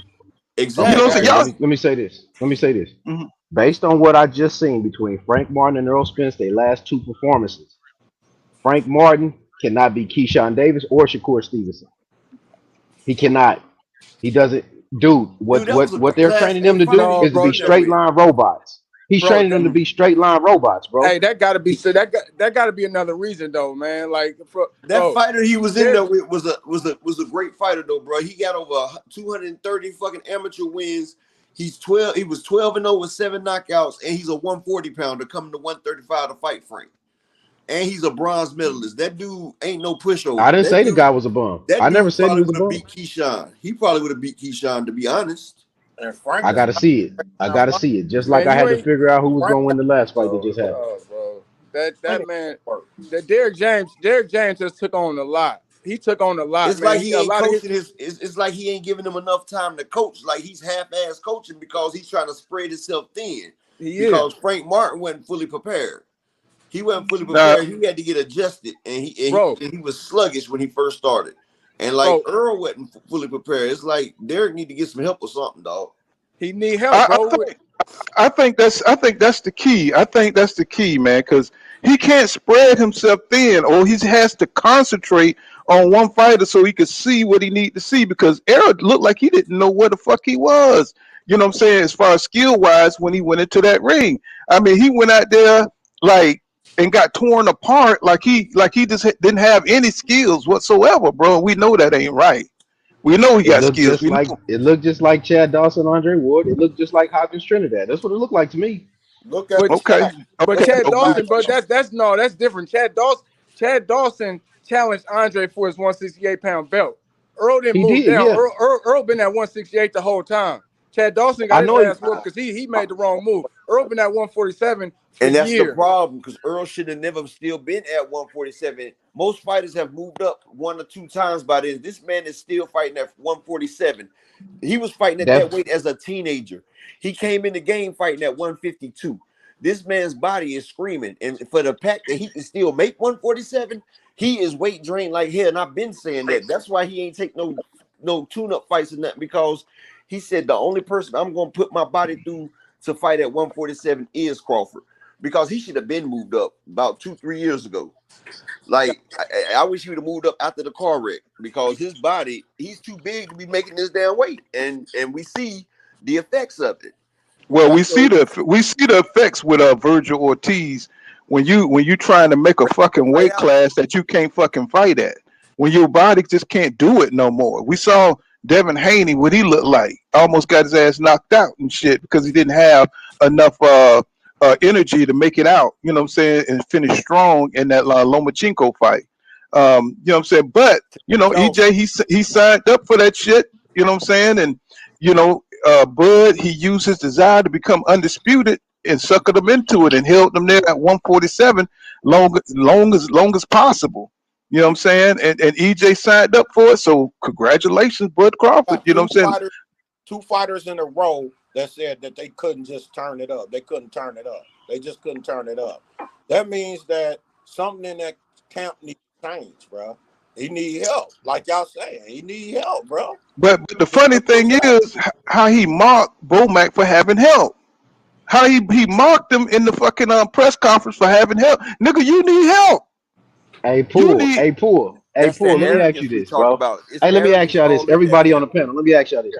Whenever we watch some of the greatest football players ever, you always see them studying film. Ray Lewis, Ed Reed, Peyton Manning, yeah, Tom Brady, yeah, all these that's dudes. true. And this dude Kobe come out and Bryant. tell me this why I don't have no confidence in him, dude. Earl Spence still my favorite fighter, but you can't come and tell me you don't study a guy and you know this guy been there for 5 years sitting in your weight class. But, And he's the most dynamic guy because he knocked out everybody that's he's been in the ring with. Just because the fans on the internet minimize him, don't mean that me as a trainer is gonna do that. Yeah, Imagine if Greg Popovich took that attitude or Phil Jackson. You'd be like, man, what the hell wrong with him, man? He need to be fired. it's arrogance, bro. That's the whole camp got it. The- Everybody over there got arrogance. well, well, here You know goes the what it is? humility, because that's a hell You of a know humble pie when your Earl best had fighter arrogance ever lose. since he went through you that know that what it is? that It's window. having Jermell Charlo be undisputed. You know what I'm saying? It's having all this bravado coming out of Texas that they was riding on that wave. You know what I'm saying? Anybody think about that? It's like they just had this whole championship, you know what I'm saying, team feeling over there, but they didn't do the work that it takes to stay at that level. You know Earl what I'm came out saying? that Ferrari, and first thing he texted was "No bones broke. I'm a savage," and he got some flack from that, so he cut it down. But ever since Earl came out that damn car accident, he done had arrogance. Came back beat Danny Garcia. He was willing to fight Manny Pacquiao and lose an eye and all that shit. Like that's arrogance, bro. After pride comes destruction. And Jermell Charlo had that pride, and they had to sit Jermell Charlo down. And Yeah, after when he Jermell fell, lost to Harrison Harrison, and yeah, hmm if you have too much pride, and like he started calling out the sanctioning bodies, like bro, when you got too much pride and you go above your nigga pay grade, they will bring you down to speed. You will get brought back down to speed and back humbled. Hey, I think a good idea for those two fighters though is for them to not pay the 12% for the sanctioning fees, move up to 54 and fight each other and get the money. Because y'all paying them 12% for nothing, bro. We already know y'all two of the best fighters in the world. We don't need to see these belts that's out there and then y'all pay these people this money. They ain't gonna do shit for y'all when y'all retire anyway. Go ahead and fight Exactly. at 54 for but, no belts. We but fans of the we If they fans of the fight at fighters. I'm not a 54, fan of no belt. They if they make up a fight right. at belt every week. 54, it's for the WBO mandatory to fight Tim Kazoo if they fight at 154. So but yeah, being the WBO mandatory, you still got to pay that 3%. Like they make you pay the percentage just to be in the sanction and to be in the rankings. Hey, y'all the, keep it going, y'all. I gotta make a phone call. Y'all go ahead. bro, the No problem, belts bro. the belts is the belt. I understand that they say Andre said you can negotiate the percentage you pay the belts. But if That's that if you fight was making big money, like yeah, Canelo and them. but if that fight wasn't for undisputed, it wouldn't have been that much hype around the fight. You know what I mean? So the belts do play an important part in the fight. You know what I mean? Because you have a fight with no belts on the line and nobody really talking about it. That was a big fight. It But you just know so something? happened. They could have had that fight before the Ugas fight. And if Earl would have beat Crawford before Ugas, and he had to fight Ugas for undisputed, that wouldn't have been a big fight. That would have been anticlimactic, bro. Like But if Earl Spence and Crawford fought, and then he had to fight Ugas for undisputed, that shit would not be climatic. It would have been anticlimactic. It was the players that made that fight, not the belts. The but belts was an added bonus, but Bud and Spence, if they would have fought for the two belts he had and one belt, and Ugas was still champ, that fight would have still did big numbers because everybody just wanted to see Bud versus Spence. And if Spence would have beat Bud and then went to go fight Ugas, that shit would have did less numbers than Bud and Spence did, and that would have been for undisputed. You feel what I'm saying? It's the players that people wanted. It That's would why have they've been pushed on us so long. it would have still been the same way, bro. But always say, like I said, I used to ride with Bud when I first got turned on to Bud when Bud beat British Gamboa. Prescott. When Bud beat British Prescott, I was like, man, dude can fight, but Bud don't want to lose. So whatever he said himself, win by any means. So whatever it takes to win, he gonna do whatever it takes to win, man. So when Derrick James felt them gloves, he like, bro, something ain't right. Like Derrick James feeling the gloves in the ring. Like, bro, Yeah, something ain't right. because Like every Errol, shot was because he was busting Earl up with every damn shot, and that shit man, ain't. I ain't seen him do nobody like that bro, before, and he done caught people clean and ain't did that type of damage. that was like Miguel Cotto. Cotto That was and like Cotto Margarito. and Wilder, bro. Like that was like both of them in one fight. Like, how is you busting somebody up like that, man? With bro, you knocked the man down with a right jab. Come on, man. Like, bro, It watch was a out, straight man. right though. It was a straight right though, but still. Like Errol, man, I didn't watch so many. I've been rocking with EJ since Phil Greco. Like once I seen him fight Phil Greco, I'm like, okay, Oh that's my yeah, guy. yeah. That Italian boy that was 26-1. That he Man, sat there and beat that body up. Man, once I seen that, I said that's my guy. I'm gonna ride with the guy because he remind me of so he remind me like he's a fighter, man. Like Broner said, when you gotta fight certain people. Forey said you gotta fight certain people. Earl is a fighter. He can box and he can fight. Some people can Yeah, he just got in box. there and boxed up Floyd ass. You feel me? All right, I'm back. Go ahead. Yeah, he boxed up Floyd ass, so we know he can box. The And man you know, can. we've seen him box, but like I said, if Derrick James was feeling on that nigga gloves too, bro. And like I said, if you go back and watch Margarito and Cotto was acting the same way Earl was acting when he was getting hit. And I've seen Terrence Crawford hit people clean. And he didn't bust people up the way he busted Earl up. Every shot was busting Earl ass up, dog. I don't care what nobody's saying. If you see Derrick James feeling on that man's glove and he snatched away, I mean, shit.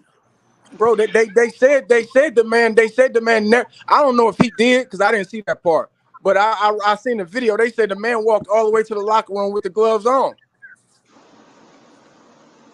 I Like, don't bro, know. you never go, bro. Come on, man. Like, I don't, Look, look, we okay, all disappointed in the performance of Errol Spence Jr. We're all disappointed. Crawford, he fought a perfect fight. You know what I'm saying? He was ready for Errol. See when we seen like Roy Jones Jr. get his ass beat by Tarver, Tarver. Tarver was fucking preparing for Roy. All that He was time we also didn't see juicing. him. Yeah, that too. See, said we don't know why Crawford had such a perfect performance, but he obviously was a stronger man, and he had access to everything. Like upper echelon said, he had access to all his muscles.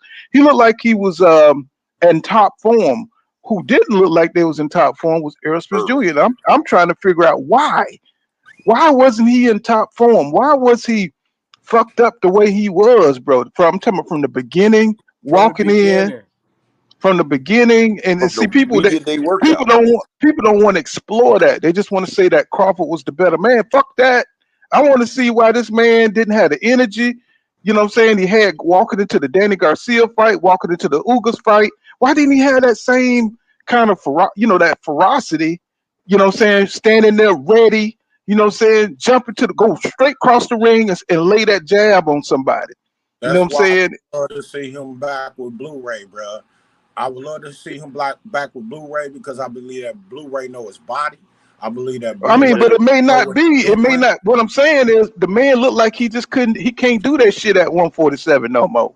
If Right. you've No, he been at can't. a You if know, you've been in a weight class for part of fucking that, 12 years, bro, and you're a part of grown that, ass man, you part got of to that, move up, bro. He can't yeah, operate at 147 no more. He fucked up. yeah, You know what I'm part of saying? strength and But you Hmm. know conditioning. the thing about And the thing 154 though, that he right? did fight Crawford gonna look. You came remember when out Crawford coming up a from week 140, before the right? fight, bro. You Hold on, can't. bro. Hold on 1 second. You remember when Crawford came up from 140 to 147? You remember Crawford was small and he had an adjustment period when he first came up. See, when he goes up to 154, he's gonna have that adjustment period. Earl's a big guy, so Earl's gonna be able to adjust to 154 easily because he's used to cutting down. But Crawford, he's like a natural welterweight. Like that's where his muscles is best. That's why you see when he was at 140, he wasn't knocking everybody out. But when he got to 147, his natural weight, he was able to knock out everybody that got in the ring with him because he was at his perfect weight. See, Earl's perfect weight is 154, 160. I've been saying it for years. So when Earl gets up to his perfect weight, we gonna see a whole different Earl Spence out there, and he's gonna be quicker, he's gonna be stronger. And see, Crawford's gonna have to adjust because Crawford gonna have to put that extra 7 pounds on, which is gonna slow him down, but it's gonna give Earl more access to his muscles and stuff, so it's gonna make him quicker. So we're gonna see a different fight.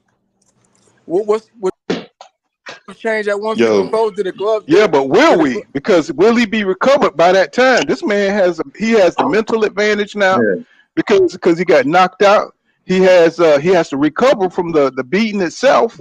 You know what I'm saying? And a 90-day suspension. That man can't go to nobody gym for 90 days. Come on, man. Keep that shit 1,000. When you get your ass knocked out like that, the rules in the book is you can't go to the gym for 90 days. You suspended, Jack. No matter if you amateur or pro, you suspended, Jack. They got heavy bags. They got heavy bags at home, man. They ain't worried. He got his own. They say you suspended. He can work on at home. He can heavy bag all he wants to at the crib. He suspended, Jack. See, that's the whole thing. That's the whole thing right there. Him not fighting all that old shit like that. He got to keep that shit 1,000, man. Now, I'm with Poole County. All that stuff we talk, we can come up with a whole lot of stuff. Terry Crawford had a faster, speedy jab. Errol Spence with looping punches and shit. Man, come on, man. Poole County, I'm going to say some shit that's unpopular, and I know niggas don't want to hear it. I feel like home laid down, man. I don't watch that fight like 5 times, man. Oh, like, man, here we go. Hey, man. Hey, listen, it ain't no excuse, bro. I ain't making no excuse. I'm talking about nigga not never. Boy, I don't love money on this shit. Y'all get mad all y'all want. The man wasn't blocking like he on block 28 other times. That man I had 28. That man I had 28 fights, 28 training camps. Matter of fact, 28 fights with 31 training camps, because 3 of them fights he didn't fight. What you mean? So come on, man. Okay. How many fights? Memory. Hold on, bro. Because y'all let you go. Y'all talking about his muscle memory. Y'all talking about him not being. I'm looking at this man. When you got muscle memory, and all y'all know y'all been in the gym. Even if you ain't up to your par, whether you playing basketball, football, whatever, your fundamentals on blocking, posting up, being a left guard.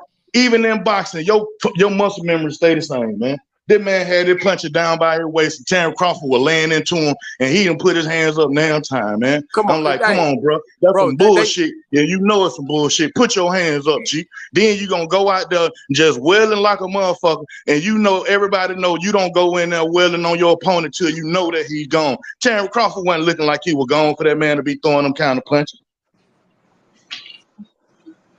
So what do you say? I'm gonna rebuttal what you said and say this. Go ahead, bro. Go ahead, bro. Felix Trinidad had 40-something fights. Man, I never seen him look like that till he got. Hold on, brother. I'll let you talk.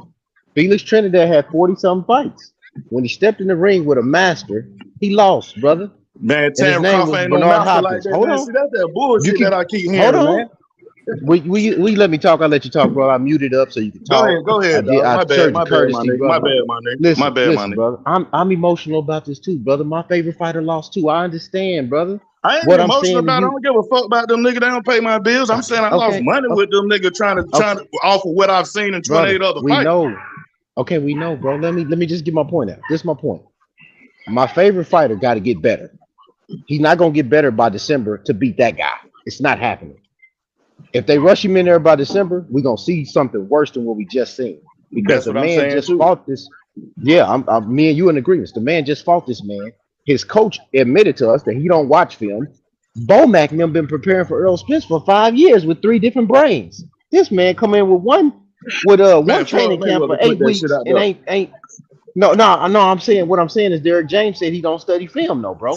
I know that's what I'm saying. Don't watch took that narrative and adopted it, just like the belts don't matter narrative. Like, man, it was goofy, bro. And then try to run with it like it's the butt naked truth, and look what happened to you. Yeah, you cannot do that, bro, because that dude. I mean, let's just all be honest. Terrence Crawford is a better fighter than Sean Porter, Danny Garcia, Kell Brook, Jordanis Ugas. Can we be honest? Garcia wants the amateurs, though. 10 times better. Okay, now since we're saying that, then that means you as an athlete have to prepare better.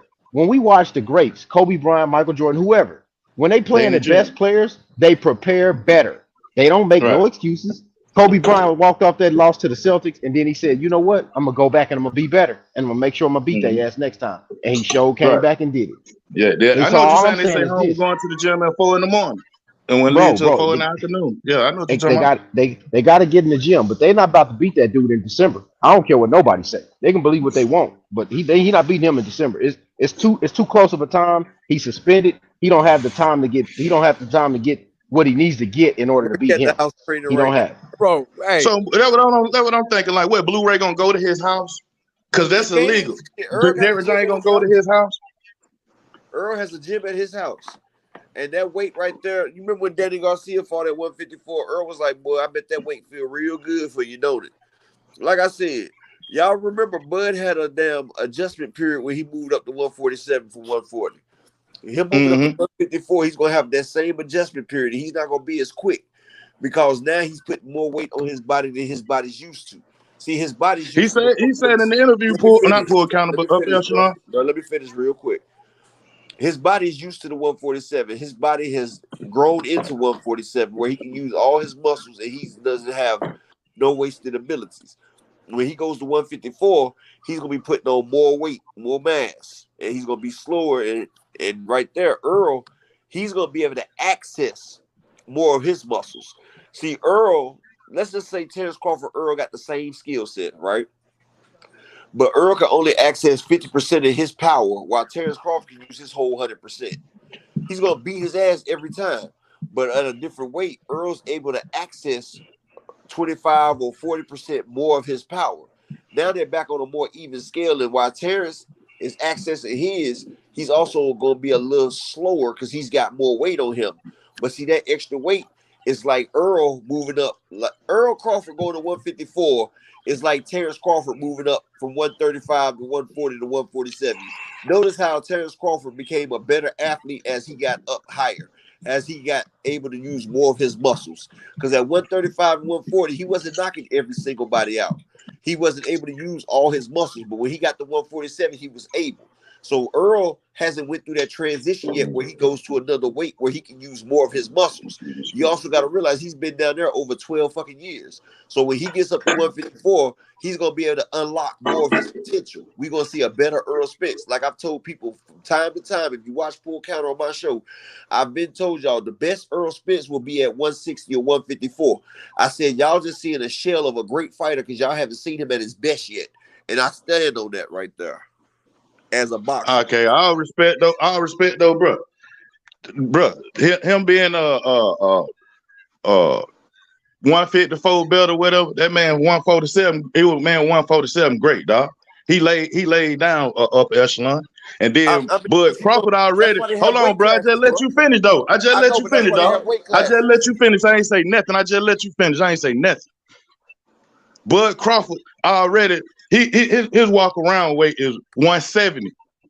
170, 175. For him to get down to 154 is gonna be easy breezy for us. Him, he already can make 147 easy, so he gonna be able to make 154 easier.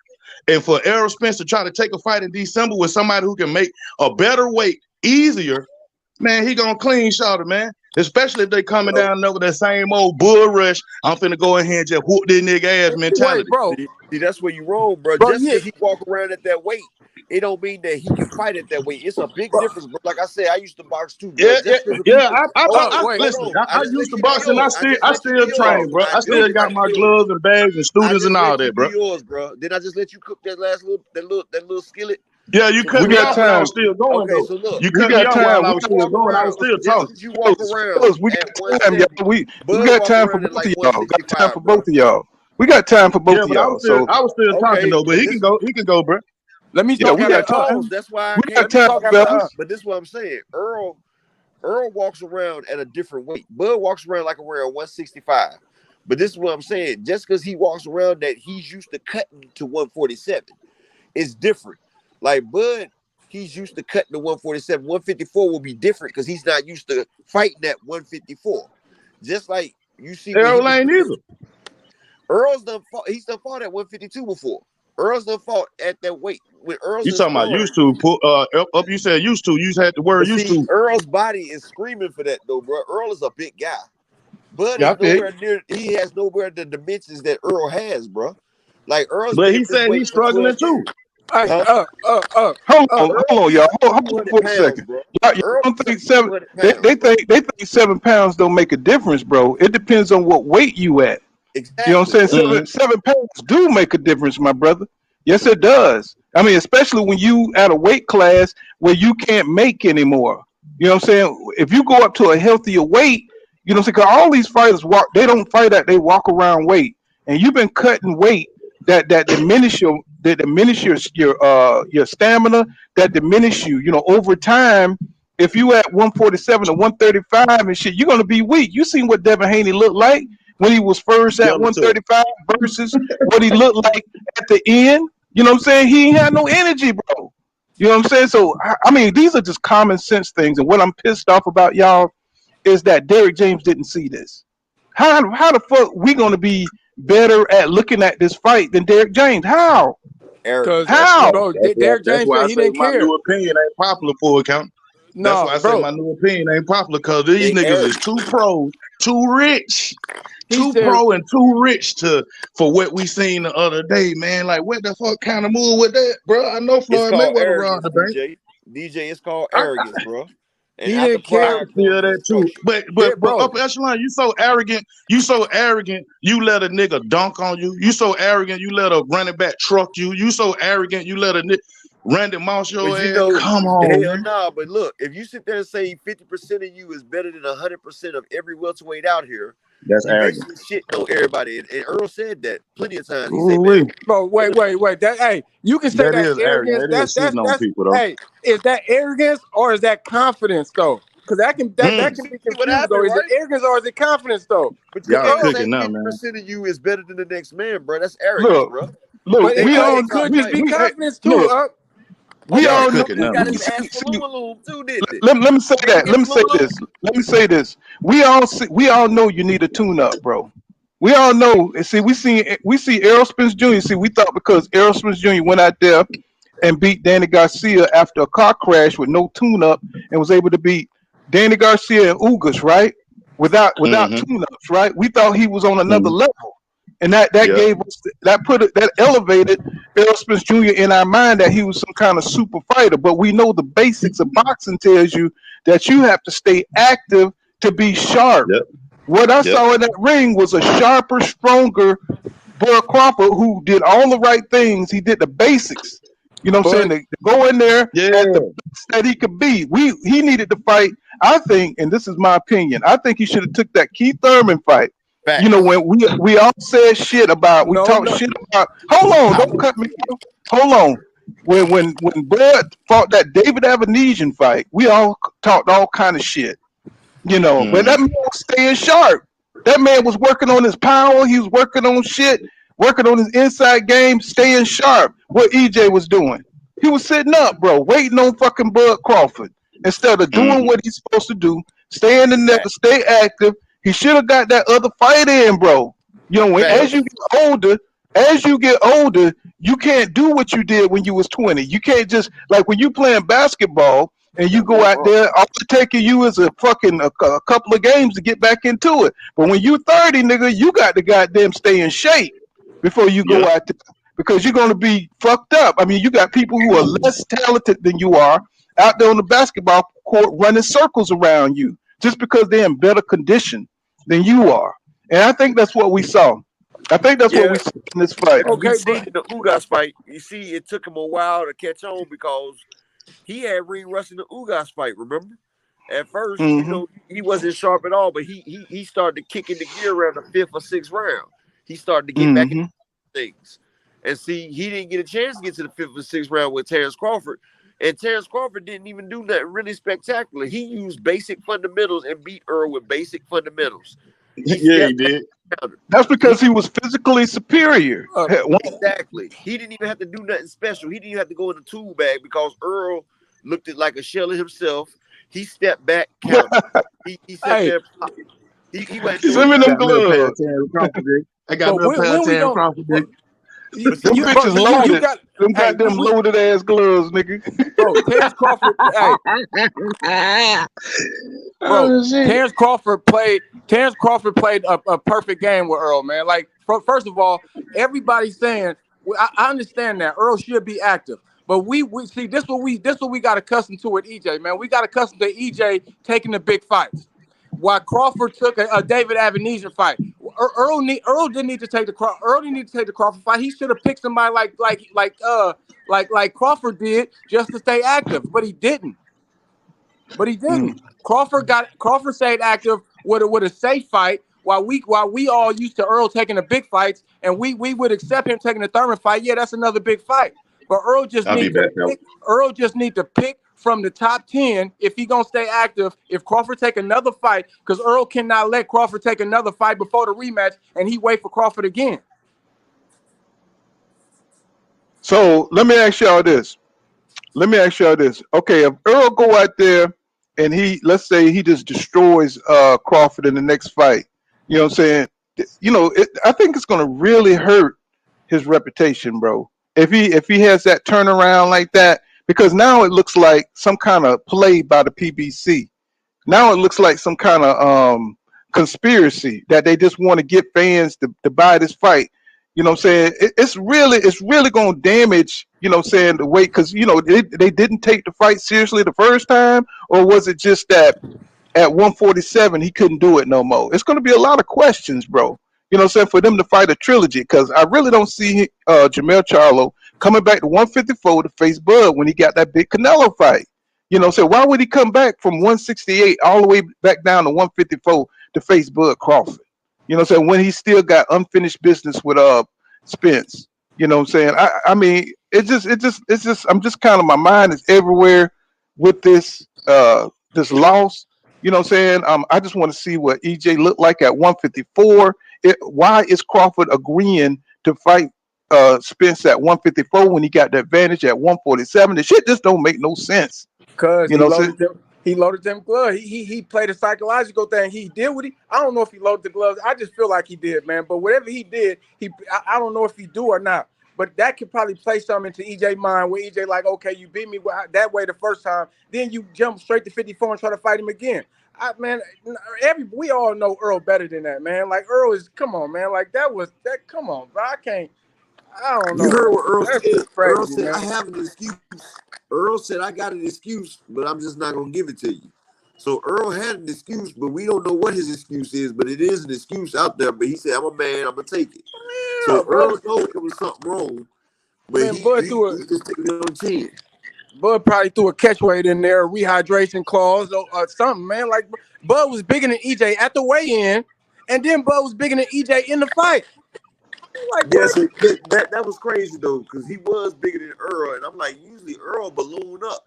So I'm thinking they might have had a non-disclosure in there. It might have been a non-disclosure in there where Earl couldn't go over a certain weight or something, because usually EJ be about 165, 170. EJ was the smaller guy. He looked like he only gained 5 pounds since the weigh-in. I did a video and showed both pictures. He only gained probably 5 pounds since the weigh-in.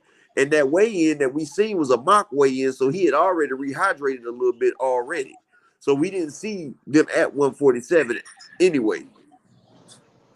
Man, that's crazy, bro. I understand, Bud is a great fighter, man. But it's just tough to. It's just because, bro, you a great fighter. You should not want to have the advantage. Like, the advantage is A side, B side. You pick the glove size you wear. You coming at the same way. You fight the fight. You win the fight. You lose the fight. You get a draw. Like, this man always want the advantage, bro. Like, bro, come on, bro. Like, come on, man. Like 50-50, like 50-50 A side, B side. Like, come on, bro. Like, watch out, bro. He's a great fighter, man. No, I mean, but let me tell y'all something. You know what I'm saying? This is boxing, bro. Win or lose, you know what I'm saying? I've seen great fighters lose, bro, and come back. But this is so close to the actual knockout. You know what I'm saying? Usually it takes a few months before a fighter, you know what I'm saying, gets back into the ring. Now, I attribute this to Errol Jr. courage and everything like that. But EJ, he knows was EJ knows. Hold on, let me finish my thought. EJ knows what's going on with him, so we don't know shit on the outside looking in. So what I'm saying is, there's more to this than we know. Like just follow for what I'm saying. This may be like some kind of 3-fight trilogy that they got going on at the PBC. You know what I'm saying? Some shit that we don't know about. And I would hate to think of it that way. You know what I'm saying? I would just like to think that Crawford went in there and was the better man. But if EJ comes back in here at 154 and just whip Crawford ass in this little bit of time, then I got to be a little bit suspect. I got to be a little bit suspect. I'm just saying, to have a turnaround like that. You know what I'm saying? You know what I'm saying? Yeah, but Lennox Lewis had that turnaround with Rockman. But we knew he was better. We knew Lewis was lazy as fuck. He was lazy. You know what I'm saying? He didn't train. He thought he thought he could just go in there and just knock out Rockman. He just thought his talent was going to take over hard work, and he went Okay, out there and he what you got just say? Falumaloom. What you just say? Say it again. Now, what you just We say? knew Lewis that he thought just what? thought his talent. He thought his talent was going to overdo hard work. You know what I'm And what saying? In Earl the and ring, what Earl thought? And what Earl thought? same What he? thing. Same thing. All right, fool. Wow. That could be, man. I mean, it's just tough, bro, taking that in like that, man. Like, I had a fight party over here, man. We had like 20 people here, man, and I lost money in the house. I lost money on sportsbook, and I'm like, And maybe that was the point. Maybe that was the point because they Because kept everybody saying, shifted their bets over to Earl after the Sean Porter agreement. It was a big ass push on Earl Spence. Like at first, Crawford had majority of the bets. Before the closing, Earl had 68% of all bets, and Earl had big bets on him too. So maybe that was the damn case. Maybe Vegas said, "Oh shit." Maybe they made the line like that to entice us in so they can get the money because Vegas never loses. Vegas always wins. You either have to be on the inside or you on the outside looking in because Vegas gonna get theirs. And maybe they made Earl the underdog because they knew people felt like Earl with Falumaloom Crawford, and we betted on that shit, and they got the fix in. I don't know. hey, I'm glad I didn't do what you said, though. I remember what you said, talking about take $1,000 and put $100 on each round. I'm like, I'm glad I didn't do what the hell up was talking about. Because that would have, boy, I hope did you do that? Yeah, nigga. Oh, man. But you know but what? he, but, But go I ahead. won a little bit though because I picked the 9th and 10th round, which round with the fight end in. So I won a little bit over that, but it was the wrong fight. Let me ask y'all this. So how y'all think this Jermell Charlo and Canelo fight? See, this is almost like another fight, like this fight with Errol Spence Jr. and Bud Crawford. Now, this is going to be another betting Vegas type fight. You know what I'm saying? Where motherfuckers going to be like looking at Canelo. He got his supporters. Jermell Charlo got his supporters. And it's going to be another one of those fights where Vegas can win big. You know what I'm They saying? giving So Jamel too many points already, though, man. I seen the initial line.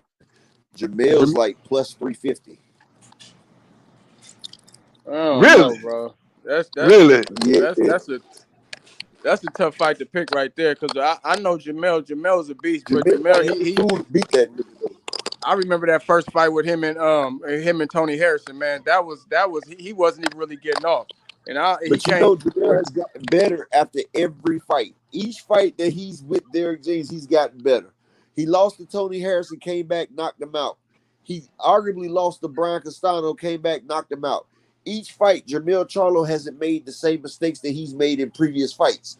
He looks better and better after each fight.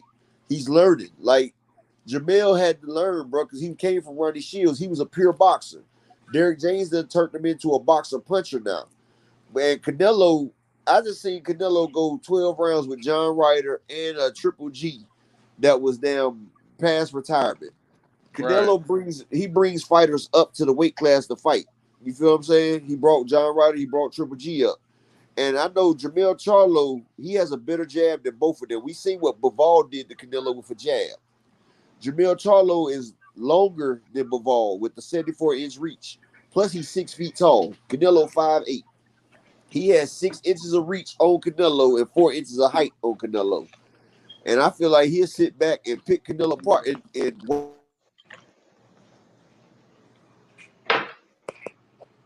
kind of cut out. and once Canelo gasses out in fights. So once Canelo Now, gasses out, Jermell Charlo is not the person you want to gas out in the fight against. You gas out against Jermell Charlo, he's gonna finish you, dog. He's gonna finish you. I ain't saying he's gonna knock Canelo out, but I think he can probably get the TKO by swarming him. Yeah, well, we Now, got what I'm worried about is this going to be a case where, okay, we know all these things about Jermell Charlo and his fighting style. Is he going to go out there, and we know it's easier to move up in weight than it is to cut weight, right? We know all these things that we're talking about, and this is what was so disappointing about, predicting Errol Spence Jr. and Bud Crawford, is that we know all these things about the fighter. He goes in there, he don't look shit like himself. He go in there, he just get destroyed by Canelo. Canelo comes in, just hitting them with every fucking thing. Is this going to be one of those kind of things, where Jermell got all this hype behind him, everybody know what he could do in the ring. He don't look shit like himself in the ring. He just go in there and get destroyed by Canelo. Then all the Canelo fans like, oh, see, told you he had no skills, even though this motherfucker's undisputed at 154. Remember that? I thought they took. I thought they That's why took the he only going to WBO. 162. He's only going up to like 162, 163. He's gonna keep his speed. But if you look at but you Jermell hear right what now, I'm saying? Do you hear what I'm saying? yeah, I hear what you're saying? saying. I hear what you're saying. That'll be just what they need too. And then if that happens, they're gonna name Canelo the greatest of all time. He's gonna be pound for pound #1 in every fucking thing. But Canelo's past his prime. He gets drunk too much. He doesn't live that life that he used to live. Canelo's just ready to go.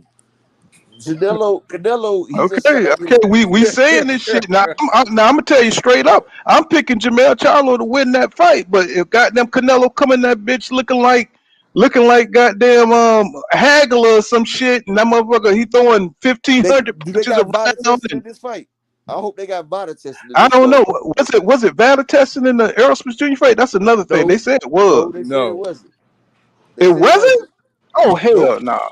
No, they didn't have Hell VADA no, testing. nigga. I checked. They didn't have VADA testing for the Errol and Crawford fight. No, you gotta be shitting me. You gotta be shitting they me. didn't have it. They didn't have You it. gotta be shitting me. No. You But gotta they be shitting always me. say Errol on that shit, though. They always say Errol on that shit. But Yo, you mean tell me they got to fight this motherfucking big and they ain't had no VADA testing? Right. Yep. Earl's supposed. Everybody who was raised on government cheese gonna cheat, nigga.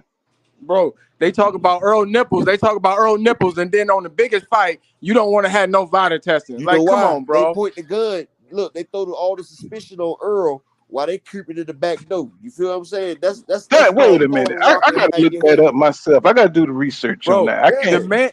The man put me Victor Conte.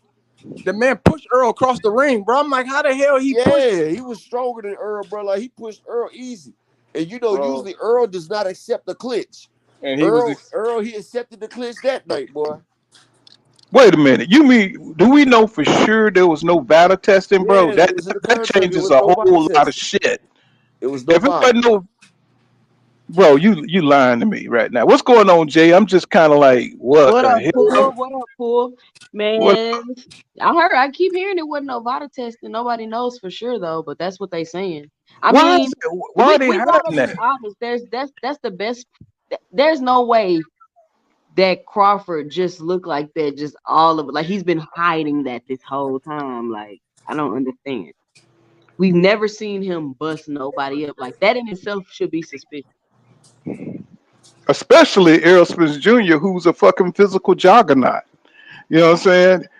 Going in there and just overpowering the guy that's supposed to be bigger and stronger, and that's the thing that amazes everybody. And if it wasn't no damn VADA testing, bro, I'm telling y'all that explains a lot. You know what I'm saying? We got to find out. That's something we need to find out. You know what I'm saying? Was there any VADA testing? If it wasn't no VADA testing, bro, you know what I'm saying? I do believe we could look at that. You know what I'm saying? If it was no VADA testing. Now, if it was VADA testing, then it is what it is. You know what I'm saying? But that's on EJ too, because why would you go into this fight with no fucking VADA testing? You know a motherfucker who ate cheese and powdered milk growing up, bro. That motherfucker gonna take that avenue. He gonna do what he gotta do to win. You know what I'm saying? That shit just don't. Why would they do that, bro? Unless they're trying to save some money and not. I'm looking at it right now. They said it says they did a secret VADA test where the results are kept private. Bullshit! What the hell? Right here, I'm gonna send it to you. Fucking secret VADA testing. Well, I don't know. I don't even know what to feel about that, bro. A secret VADA. I never heard no shit like that. Why is this fight different? Why is this fight different? I'm Why about are to they say having right secret? now. Why are they having secret VITA testing? You know what I'm saying? Why not just have the fucking results out in the open so Look at people your can see it phone, was a fair fool. fight? Look at your Okay, phone, hold on. fool. All right, hold on. Go ahead, y'all. Y'all go ahead. I'm just like, this shit is crazy, man. This is some crazy shit right here. If they ain't have no VITA testing, now if they had secret VITA, I don't even know what the hell that means. That's just some new shit to me. When did they start having secret VITA testing? Okay, Well, look at Vic the what content you, commented on it. what he did. What he say? Look at it. I sent it to you. I tell you that they when they fight at 154, whether it's in December or April or whatever it is, man. Hey, I'm really hoping for a hell of a fight, man, from both the dudes, man. Because, bro, whether it's Vada or no Vada or whether I don't know what the hell they got going on, man. But that's this like made me think about Wilder and Fury, like they first fighting in the trilogy, like bro. Like I don't know what the hell they got going on, but I hope that 154 fight is crazy, man. Like I hope EJ really show up, man, and show out and get to stepping like he said, man. Because Yeah. this this is tough, man. I never heard of secret bottle testing though, but shit, that's crazy. Hey, you know what I'm saying? But if they had it, I mean, I don't know. It's just so mysterious. His fall off in this fight was so incredible, bro. But I mean, I understand if you're not an EJ fan and you're a Bud Crawford fan and you just want to say, you know what I'm saying, Bud Crawford was just that much better. He had a perfect performance and all this stuff. But we're looking at how EJ fell off, bro.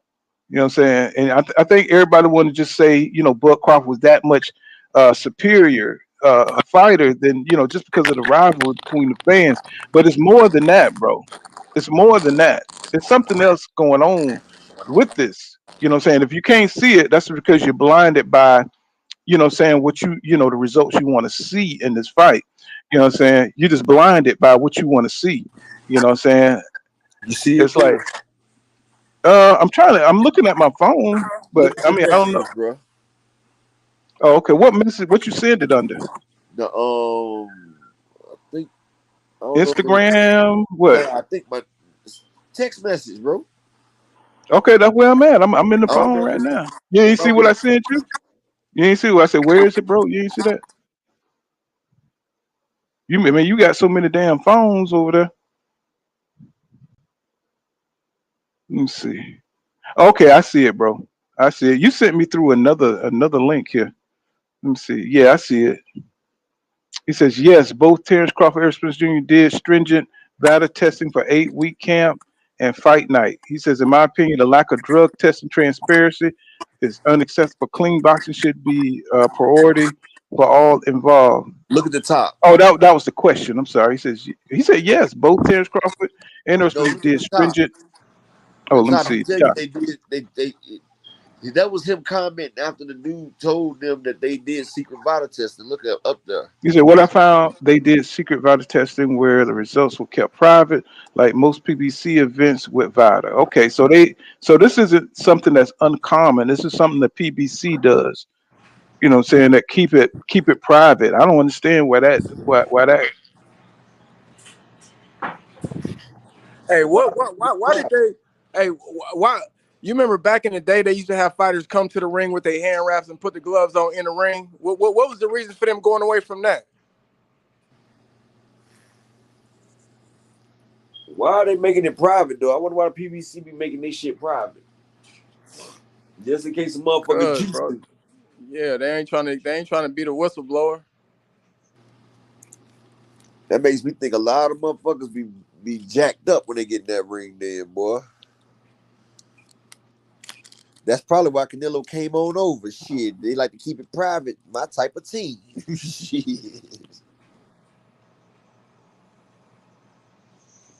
Man, what Wi-Fi so? acting up. Hey, hey, Mhm. hey, upper echelon, Yo, bro. The dude on your channel, bro. The dude on your channel on your live you just ended. He said if a person come to the ring 100%. Then the other fighter is just a better fighter. If the other fighter beat him and the other fighter the one person that lost came to the ring 100%. But I was gonna say, bro, I'm sure Cotto performed at a really great level.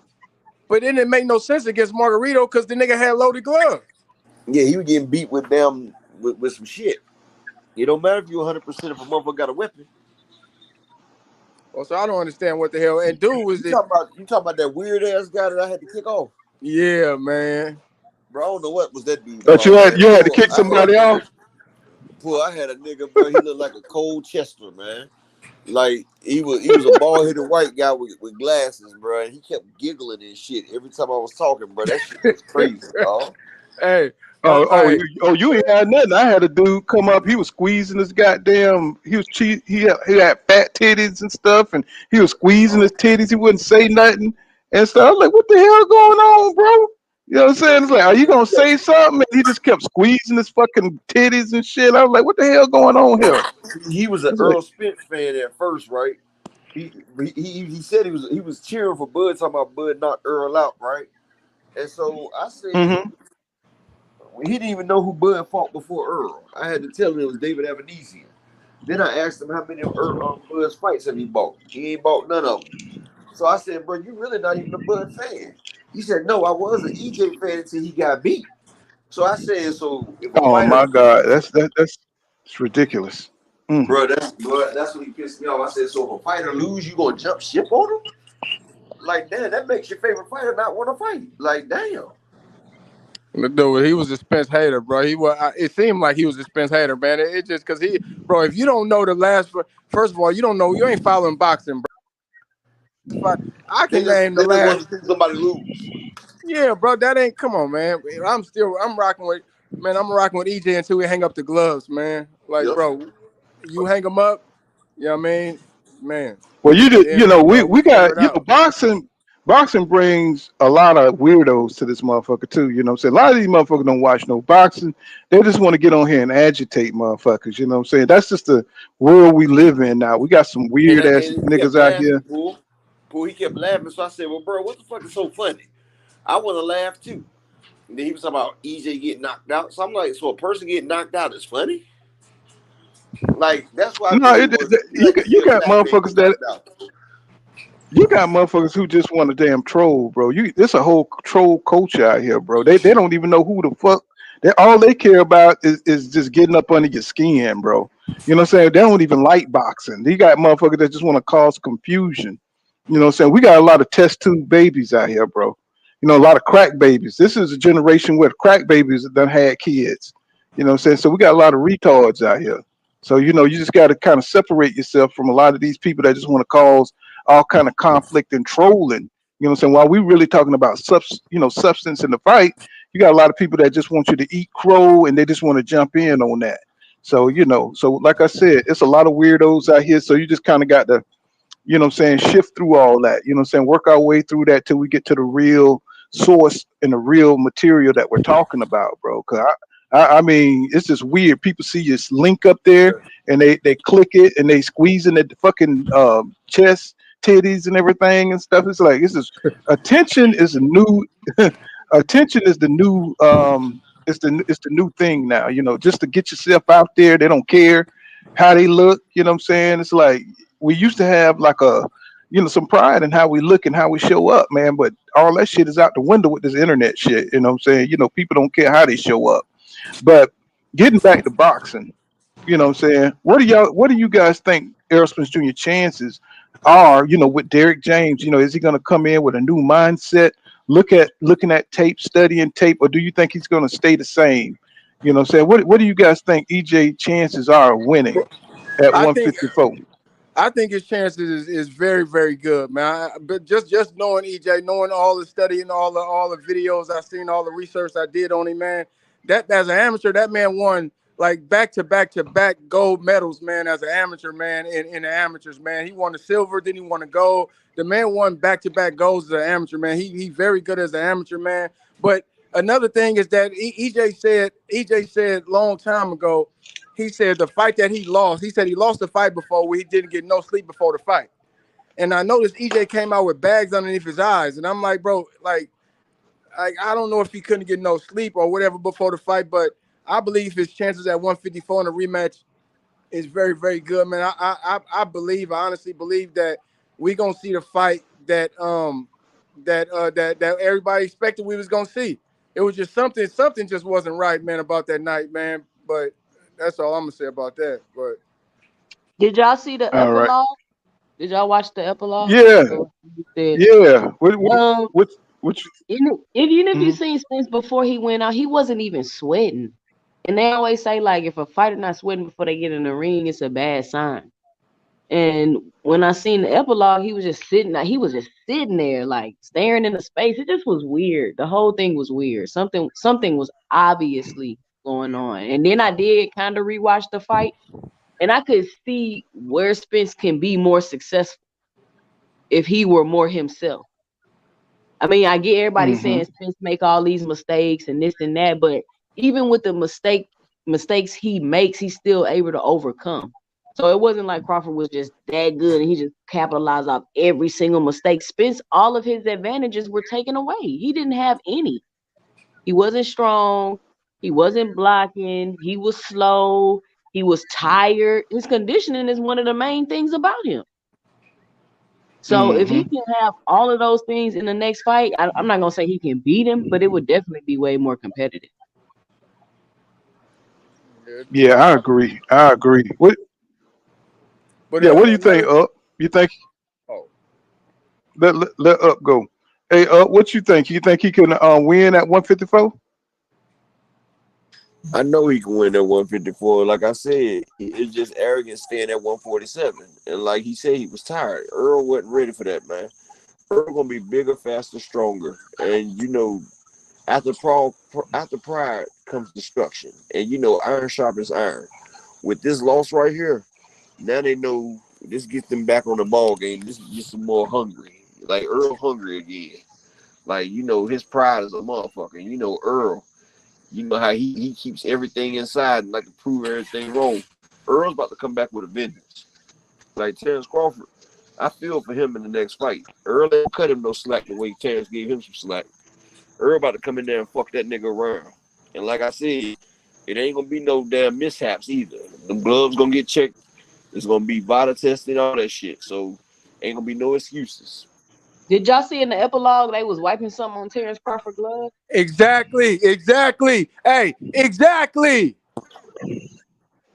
I gotta And go I watch was this like, Mm. why would they do that? Why would you need to do that? I've never seen nobody wiping a glove. Maybe I was Hey, like, maybe they was wiping the sweat off or something, but I don't know. no. Hold on. Let me comment on that exactly, man. That's what I said. I said that. I said every single time this man is having a fight, they wait. I don't want to accuse the man. I mean, it is what it is, man. But every single time, bro, like why you sit in your gloves? You sit in your gloves right in front of you, and they wiping something on the gloves, bro. Either they wiping off sweat or they wiping off Vaseline. But if they're wiping off Vaseline, the other dude gonna get Vaseline back on your gloves anyway. So what is that? Like you know what I mean? But another thing is EJ got to stop saying EJ should stop. He basically telling people what to do. Like, you know what I mean? Great athletes say, I can tell you my game plan and I can still beat you. Maybe EJ feel he's just that great. Maybe he is just that great. But he be like when he said the last loss he had, he stayed up all night and then he couldn't get no sleep and he lost the fight the next day. And then he come out with bags underneath his eyes. Like, who knows, bro? Like, maybe, I mean, you Like know, Keith Thurman. Keith Thurman, when he fought Pacquiao, he stayed up in damn Las Vegas gambling all night because he was nervous. Adrian Broner had to make that nigga go to bed at 6 in the morning. man, I Hey, don't know, man. Like I did see that though. They is doing. I don't know what the hell they doing, but then you talking about it. Oh, like, bro, come on. Like Crawford is a great fighter, man. And if he's going to that extent to get a victory, like you can get a victory without doing whatever, if that is something that he's It's doing. by any means, bro. Any means necessary to win, bro. Some people gotta win by any means. Even Jeff Horn accused Crawford of using loaded gloves. Jeff Horn did accuse him. And I Jeff don't Horn. care Oh. how big a puncher you is. George Foreman used to punch like a mule. And my man, the Hulk, he used to punch like a motherfucker too. Julia Jackson, Mike McCallum. Mhm. I've never seen any of them bust no gloves wide open. I've never seen none of them bust gloves open. And And they I ain't seen Deontay Wilder bust no gloves open. And And these, ain't I nobody ain't seen never Tank don't. bust the gloves open, and these niggas got unnatural punching power, but we ain't seen the gloves bust open. Bro, I believe Bud probably wanted to win this fight. He knew what meant the most to EJ, and Bud wanted to win this fight so bad. You know what I mean? It's possible that it's possible, but come on, man. Like it's come on, bro. Like only face I seen get busted up like that was Cotto. Yeah. And then other dude. What's the other dude before Cotto? When the dude Daddy Adrian grabbed it. got busted up like that too against Madonna. No, the other dude is way back in the day when his daddy grabbed the dude's gloves in the corner and felt his knuckles in the glove. That's what Derek James was trying to do. He was trying to touch them gloves. Yeah, because his fighter was getting busted up from every shot. Like Even Derek James feel like something suspicious was going on. So people want to say we tripping. Man, don't worry about what them people don't worry about what people, you know what I'm saying? We talking about what's on our mind, you know, so don't worry about, people, they can't make you believe what you believe, right? You know what I'm saying? Nobody wants to cast I know doubt what I see. on Bud. What I see is what I see. You know what I'm saying? And I Right. seen that. So, they let people, some people they're gonna always try to control what other people think, you know what I'm saying? Don't worry about all that shit, you know what I'm But saying? What's going Madonna on, tried to gang? fight Floyd. He tried to fight Floyd with them same gloves that he busted Adrian Broner ass up with. Because Madonna beat I'm the shit out telling of Broner. I'm gonna tell you, 9 times out of 10, people don't even give a fuck. They wouldn't give a fuck if he juiced or not. They wouldn't give a fuck if he did have loaded gloves. They wouldn't care. You know what I'm saying? Let's just keep it 100. You know what I'm saying? The rivalry was so, with the contention between these two was so bad that they just want to they just want to come out on top. So they don't want these things, that people are saying out there. Even though they're gonna fight again. So you know what I'm saying? They just want to come out on top. They don't want these things out there. But these are just thoughts, bro. Nobody could take away Crawford victory. That's why nobody giving a shit what you're talking about. Okay. So if we want to explore these things, let's explore them. You know what I'm saying? I don't care. It don't change the fact that Crawford won the fight. So, you know what I'm saying? It is what it is, But we could see EJ wasn't on top of his game. And we're just trying to figure out why this man went in there and had a flat performance. You know what I'm saying? If you can't look at EJ and say that wasn't the same EJ, saying that he was in other fights, then, you lying to yourself. You know Lying what I'm to saying? You yourself. lying. Maybe hmm it's just You know, maybe it's just go ahead. go ahead. Who had somebody had something to say? No, What's going go. on, B-Rod 87? Mm-hmm. Maybe it's just me, man. But I mean, like I looked it up. Like when Crawford text Rollo, like, you want to see another dead body and all that.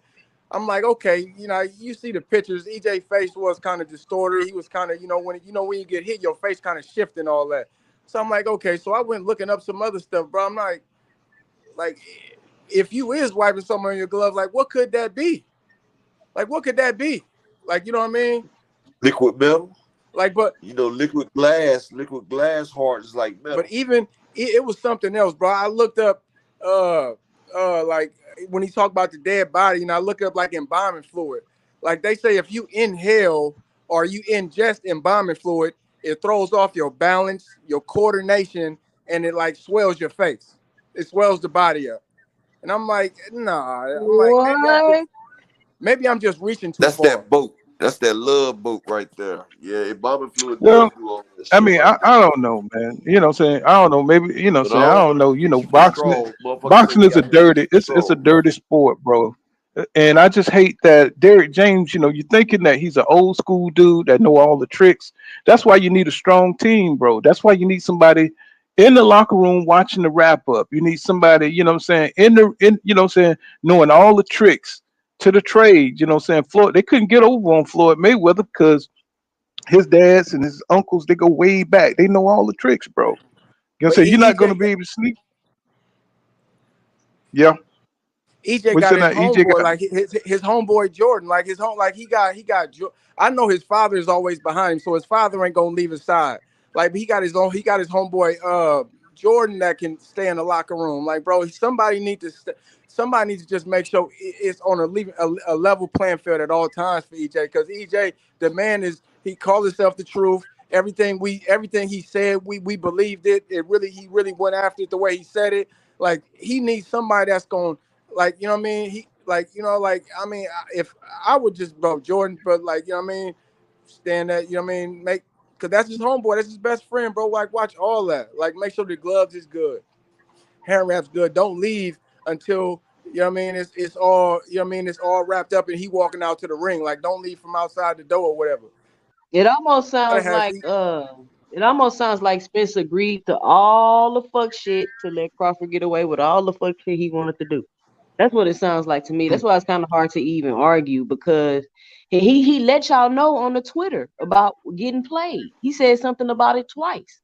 And now you see the fight play out, and you look back and you're like, damn, is this what he talking about? Like, what did you agree to? Because Terrence Crawford damn near made himself the A side in the negotiations, is what it sounded like to me. Oh, he did. Spence gave up Yeah, everything. either you get the fight or I ain't fighting. You know what I'm saying? I'm not taking the fight. You know what I'm saying? Unless you agree to all this shit. Well, you know, that's Errol Spence Jr. fault. He shouldn't have let Crawford get away with that shit. You know what I'm saying? Now I'm glad that he got a payday, but he paid for it. You know what I'm saying? He paid for it. The price I think was too high. You know what I'm saying, for him, his reputation and everything. You know what I'm saying? You know what I'm saying, to be hurt by this loss and the way he lost. You know what I'm saying? This is why you got to have a strong team, bro. You can't let motherfuckers guide you into the trap. You know what I'm saying? 2 cent boxes. Thank you for that $5 super chat. Said we know something wasn't right. Appreciate that, 2 cent. But y'all subscribe to 2 cent boxing. You know what I'm saying? If y'all like this kind of content, y'all subscribe. Oh yeah, I subscribed to her last time when I heard y'all talking about it. But EJ, I believe EJ did do that. Yeah, I believe he gave up. Appreciate that. He gave up so much in a negotiation, bro. That I mean, who knows? Like that could have played a factor. Like, bro, I gave you 60-40 instead of taking 60-40. Like I let you pick my glove. Like EJ probably wanted this fight so bad that he just completely just gave up way too much, man. Like, bro. Or it could just be a plan by the PBC. They have a trilogy and they retire each other out. You just never know. You just Or never EJ know. time is shorter than we think. And he wasn't about to Yeah. risk trying to, because think about it. If let's say he made 147 for the Keith Thurman fight and he looked like that. And he get walked Right. by Keith Thurman. He ain't finna take that risk. He already knew the risk. I feel like he already knew. That'd be crazy for And Keith Yeah, I Thurman see to what beat you're saying. Earl. I he see what feels you're like, saying. but I feel like he feels like he can overcome anything. And us as his fans, we feel like that too. But you can't Yeah. overcome the cheating like that. You can't do that. And you at a disadvantage and you're trying to overcome cheating. You're not going to be able to do that. Do y'all Mm-hmm. do y'all think that I heard a comment like when I was watching the media workout, somebody commented something. They commented EJ got a bad eye, and I'm like, do y'all think that retina surgery, that eye injury, like is it really a factor with EJ right now, man? We don't know. We just I don't speculating. think We just so. He said, speculate. I mean, the surgery made the eye stronger and better. You know what I'm saying? That's why I don't even know why they keep bringing up the eye injury. Like, is it this Well, he affecting kept getting position your hit over vision there or like he something? couldn't see the shots coming. That's what I'm saying Well, because just when like the car crash, just like everybody kept bringing up the car crash. You know, it's like you don't know how much that affect EJ, but his skill level fell off so bad. That's why everybody making these speculations. You know, I mean, we didn't see nothing that he did in that fight that looked like resembled himself. That's the problem, y'all. So Oh, y'all have keep you talking watched the about, fight you again? know, yeah. It came on yesterday. I was gonna go live yesterday, but I was so pissed off after watching the fight, I didn't go live. You know what I'm saying? Yeah, I watched that shit in the epilogue yesterday because it came on yesterday. I was just like, this shit just had me so fucking pissed, man. I was like, fuck that, man. I'm not going on behind that shit right there. That shit. I I was mean, just he hit like, I really Crawford wanted with to. some shots that I know would have rocked Crawford if he had his power. bro, man, for real. Hmm. And if it's one person, man, like EJ, like I you can respect that. Even if whatever was going on behind the scenes that we don't know about, and the way he took the loss, the way he, spoke at the post fight press conference, man, like, I'm just waiting for the 154 fight, man. The way the whole thing played out, man, Yo, I'm well, like, that's really all we can do. But see, one thing about this fight is it's going to hold up a lot of shit because people are going to be waiting for that fight. Now we're not going to be excited about other little fights that could be happening. You know what I'm saying? We still going to be holding our breath for the We back rematch. when we got doggone started. We Right. back where we And started. for the meanwhile, Right. I Right take back. Even with the I Canelo take fight, at first I I was like, "Oh yeah, Charlo got a shot with Canelo," but man, I don't know what be going on. It's weird. It's like it's My what thing is. is, go ahead. I'm sorry. Sorry, sis. I Go was ahead. saying, like, what is it about fighting in Vegas? Like, what is it? Because anybody just feel That's the like, biggest venue. That's where the money at. but it be some Hmm. crazy stuff going down. it I don't do. know. I feel like Charlo got a shot, but then after seeing this, it's like it's just like a distrust there. Where they Yeah, fighting at? They fighting that's in what I was Vegas. saying. Charlo fighting Canelo in Vegas. I don't know. I think so. Well, I don't see why they wouldn't. Yeah, the last fight Oh was no, in I think they Mexico, might be but fighting in Texas. Are they fighting in Texas? I have no idea. I have no idea. But we my need a thing is, redemption. all the things we looking into, and they go into the fight, and you just don't see none of the things that you covered. Nothing. You know what I'm saying? That's highly suspicious to me. Highly. How you not going to be? Who was in the locker room looking at Bud Crawford raps? I was still on the road when all that stuff was going on. All the little things that can make make a difference in the fight. You know what I'm saying? Before the fight, after the fights, it's almost like they forget that boxing is a dirty business. You say all these things got to be checked out before you go into a huge fight like this. And it's like for some reason on a big fight night, people forget simple shit. To cover the gloves, to cover the wraps, they forget all this shit before these big fights. And I don't understand that shit. You know what I'm saying? It's like, or even the weight. It's like, why would you walk in there if you're not feeling like yourself? I'll be like, man, we have to postpone this shit. If I don't feel good and shit, if I don't feel right, I'll be like, hey, man, let's postpone this shit till I feel better, nigga. You know what I'm saying? I'm not fit to go in here and get Falumaloon knowing that I'm fucked up. You know what I'm saying? And I put that on EJ. You know what I'm saying? I put that off on EJ. You knew you were walking yourself to an ass whipping. You know what I'm saying? Or maybe he just took it like, you know what I'm saying? I'll just get him on the next one if he beat me this time. Maybe he's just a warrior like that. I don't know. I You know what hope I'm saying? so. It's just hard to like, yeah, I'm just saying, man, because that fall off on his skill level, that, people want to say, yeah, I told you Errol Spence Jr. was just a C class fighter. I'm like, bro, get your ass up out of here, bro. With 3 belts. That man ain't no, right. You know what I'm saying? Oh, Ugas. I heard some of them talking about Ugas and all them guys were just shit fighters or whatever. While Bud fighting Jeff Horn and all these motherfuckers, they you know what I'm saying, like they Errol Spence Jr. They kept him away from Crawford and shit. Bro, if y'all don't get the fuck up out of here, bro. I mean, Do that y'all, shit don't even make sense. The shit don't do, make sense.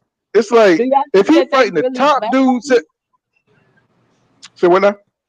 Do y'all think they blackball Crawford because of his skill, or do y'all think they blackball Crawford because of who he's connected to? And then now you see what just happened with him in the Spence fight,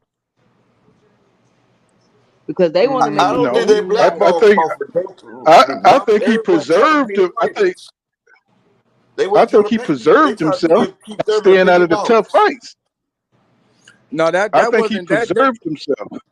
No, Bob Arum, his Mhm. his promoters. If you look at his promotional, if you look at what they do for if you look at what they do for what's the dude named Lomachenko, like it just seemed like they wasn't trying to put, because everybody know Bud want his money up front, team money. So it could be like they didn't want to shovel out so much money or whatever the case, because Bud, the man do got talent, man. He do got talent, but if he's going to that extent to get a victory now, you know but he do got talent. But it could just be that they didn't want to give up that big bag to get him, the opponent that that he probably wanted. But then again, like who knows, man? But he do got talent, man. But from that kind of fight I seen last week, nah, bro, you can win the fight like that, but busting up somebody's face like that at the same time, that's too much, Then too many you questions, don't man. normally do that. You don't normally do That's too many questions, man. But who knows? Because they do put money behind Lomachenko. They back Lomachenko. They just for whatever reason, you know, just didn't get Well, Crawford let me those ask y'all a fights over question. there. Okay, we're gonna go. Let's change gears a little bit. What y'all think's gonna happen? You know what I'm saying, at the 147 division after, let's say, Bud moves up, let's say up to 154, Errol Spence Jr. What's going to happen at the 147 division, and what's going to happen at the 154 division? Well, Because right Boots now gonna it's lock just it all. up. Hmm. that. They Boots gonna gonna lock Who big up he the gonna fight? 147 division. Boots gonna get a belt and everybody Yeah, gonna dust him. Stadionis is gonna get elevated to the WBA champion. Keith Thurman and Ugas is gonna be fighting for the WBC. IBF is gonna be Boots, and I don't know who's gonna be fighting for the WBO. I think Josh Taylor might move up. They was talking about he was thinking about coming to 147, but I yeah, don't he know. need to move on. He need to go head on because he look like trash, bro. Yeah, He that's look why like TSP trash. was so bad. People don't realize T.O. got off on Josh Taylor because he was weight drained as well. He was weight drained at the Catterall fight, but I mean, he definitely didn't have no energy. He didn't look like the Josh Taylor that nigga's that I picked to 5'11". win. He's 5'11", making 140. That nigga was drained. He was drained in the Catterall fight. He ain't looked good since the Regis Prograis fight. Yeah, and that's the only fight where this nigga looked like Tarzan in there, man. He was up in that thing moving and grabbing motherfuckers and pushing them back and hitting them, holding and hitting, and it's like the performance varies from fight to fight for Josh Taylor. You know what I'm saying? Boots, you know what I'm saying? He's been consistent. You know, you Yeah, think he's Boots making the gonna weight be easy. He's making you under the think weight. he's Like, go ahead. yeah, I was just gonna say, you think he's gonna be undisputed at 147 next? Nah, it's gonna be too much bullshit to get all them belts back together. Hmm.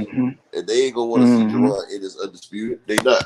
And Showtime So act what like do they don't want to kick out the money to get him the quasi opponents. Like Showtime, they don't realize they got a blockbuster fighter right there, and he got a backing. All you gotta do is pay to get that man some opponents.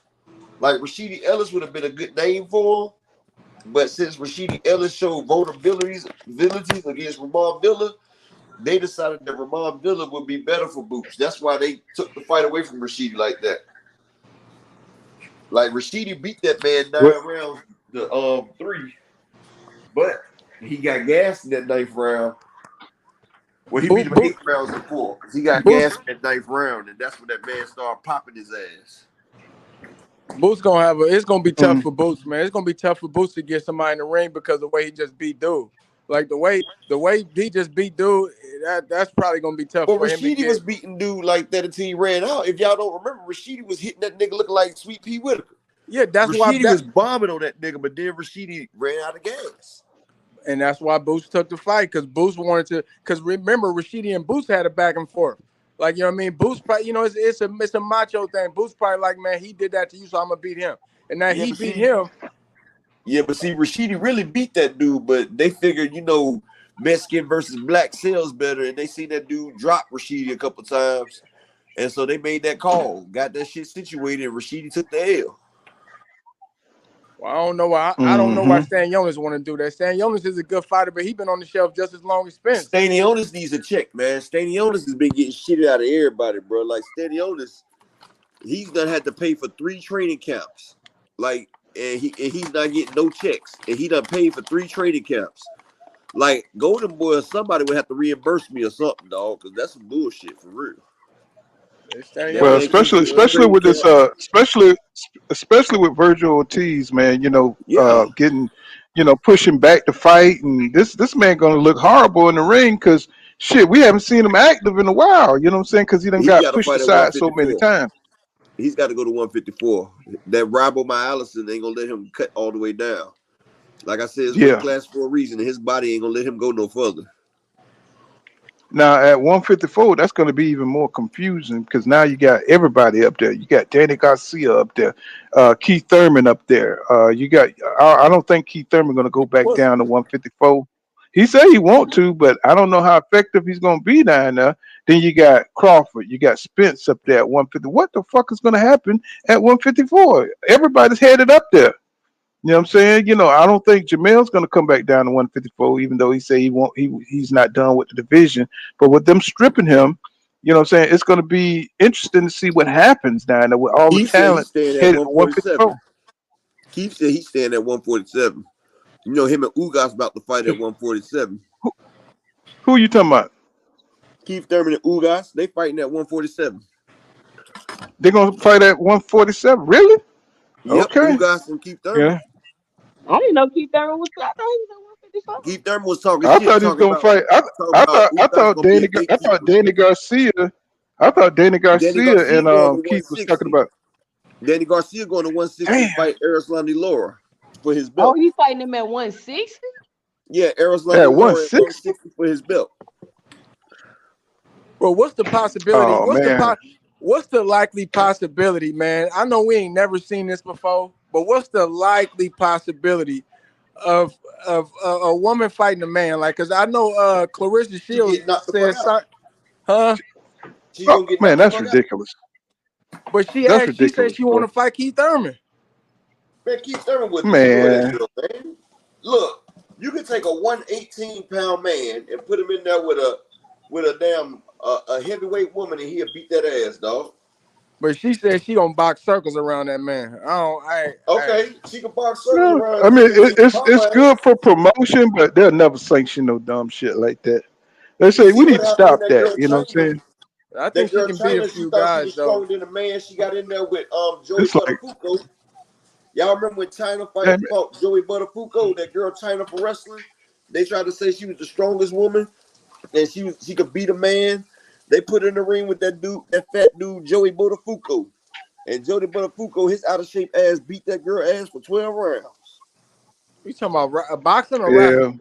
Boxing. And they was Well, mad. I People was understand. getting mad because I, the way he was beating that girl. See, that's what I'm talking about. A man ain't gonna be able to win. You know what I'm saying? Man, I wish Keith Thurman would take that fight. I'd be pissed off like a motherfucker. Yeah, you gonna duck all the fucking top competition, and then you gonna challenge a woman. Well, I'll beat his ass my fucking self, Well, she challenged motherfucker. him. You know. That, What that would happened with piss Keith me the Thurman been fuck talking off, shit bro. about a lot of people, That man. would really piss me the fuck off, bro. I'd be like, man, you done duck Errol Spence Jr. You done ducked all the fade. Now you want boy that would, oh my god, bro. Hey, He he would do happy some as fuck hell that shit Earl like that. got his ass beat. He was talking cash shit about Earl and Stephen Fulton. And I'm like, Keith, at least they fought. Your ass ducked every damn body, nigga. He pissed Oh, he Clarissa would. off with that. Clarissa was mad about that. That's why I believe she called him out like that. She didn't like that because she Yeah, rocked with I, Earl. I, I wish he would do all the steroids and go in there and just loom his ass. You know what I'm saying? Just go in there and whip Keith Thurman ass. I'd be all for that shit. You know what I'm you saying? and me both, man. He deserved that shit. I was like, I wish Carissa would beat his ass and shit. You know what I'm saying? That nigga there. He's bad for boxing, bro. The way he was talking, that was horrible, bro. Like, bro, he It thought he was worse dogged up. for Fulton. Talking about, man, anyway, you beat that bitch ass. He was punching you like a bitch.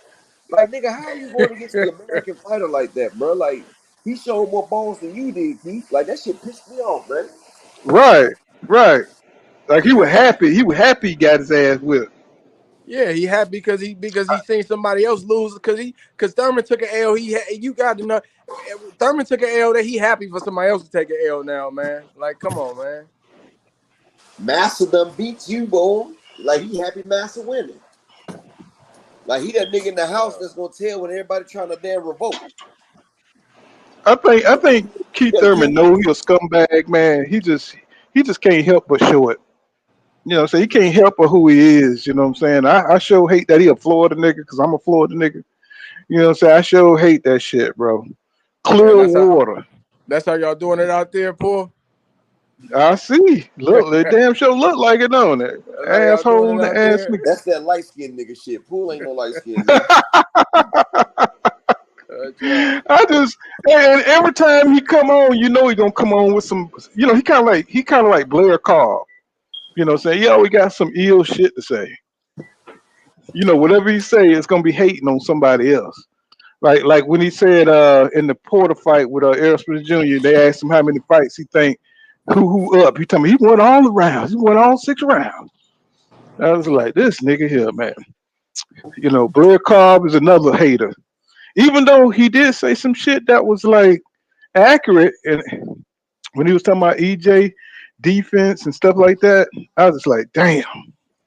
You know, about his guard and how you could hit his head, and Crawford was hitting his head just like Larry Carr was saying. Even though I was like, you know, he a whole clown and everything, but man, it's just everybody jumped on this shit. You know, EJ, man. You know what I'm saying? I hope he ain't mentally in decline like everybody think. Hopefully this was just a weight drain thing. But we're gonna find out soon. You know what I'm saying? I And it's mean, gonna on the this may aftermath, fuck up. he didn't look too like he was out of there. Like you would think if it's some cognitive mental decline, he would have been out of there after that. I think he seemed pretty Mm-hmm. coherent and was able to walk around and acknowledge how he was feeling. Like, you know what I'm saying? So I don't Mm-hmm. know. I was watching this one dude. He was doing some shit called gematria, right? Yeah, the And he was numbers. Mm-hmm. talking about how Crawford knocked EJ down 3 times, right? And they stopped the fight in the 9th round. 39 wins. That's what Crawford had. Like they was doing the numerology and shit. And I said, damn, all that shit adds up too. You know, he knocked him down 3 times, finished him in the 9th round. That equaled up to 39. Like, that shit was crazy. Asante L dropped that video. The dude was doing numerology and showed how all them numbers added up to the Spence and Crawford fight. I don't know, bro. That's It was I it, don't it know. was it was something, man. Like EJ is a man's man, man. You know that's why a lot of us love that man because he's a man's man. Like he's solid, he's straight, he's 100. He say he gonna do something, he do it. Like, but it comes to a point, man, where he got to play the same music everybody else playing, man. Like you got to lie to some people, you got to say stuff that you really Oh, don't mean, you really ain't gonna do, cause that's what everybody else doing, bro. They just trying to take advantage of the situation, man. Like he tell you, I'm coming at you. He come at you. I'm collecting these belts, going to get that. Like, bro, you got to throw a curveball sometimes.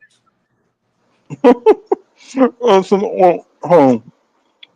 A1 say, hey, hold up on this. What he said? Hey, he said, hold up on this light skin disrespect. Now he said that's motherfucking Keith Thurman is ultra bright.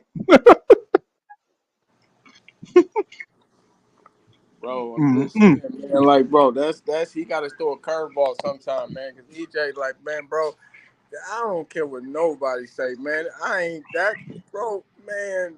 Please, man, bro, I can't. Nah, You nah, know, hell my no. son is in boot camp and he called me and I talked to him Okay.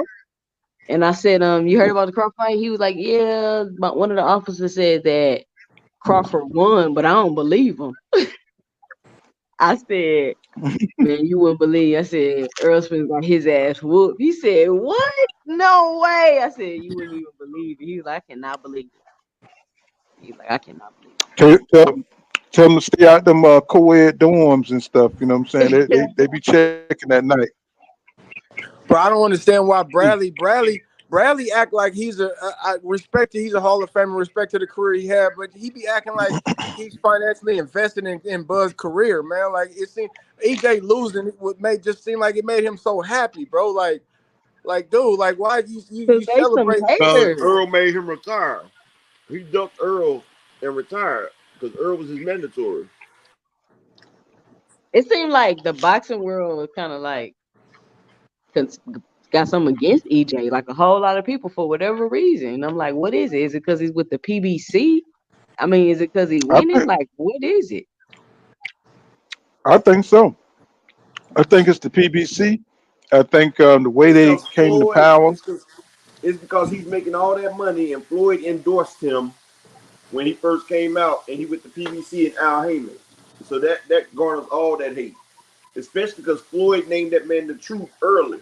And you know, EJ had a big push behind that. And you know, they hate Floyd.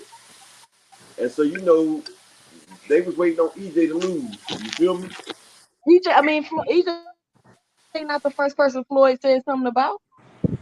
But Floyd named him the Right. truth. And then he was with Al Haymon and Floyd and all that. It was just a big push behind Earl when he first came out.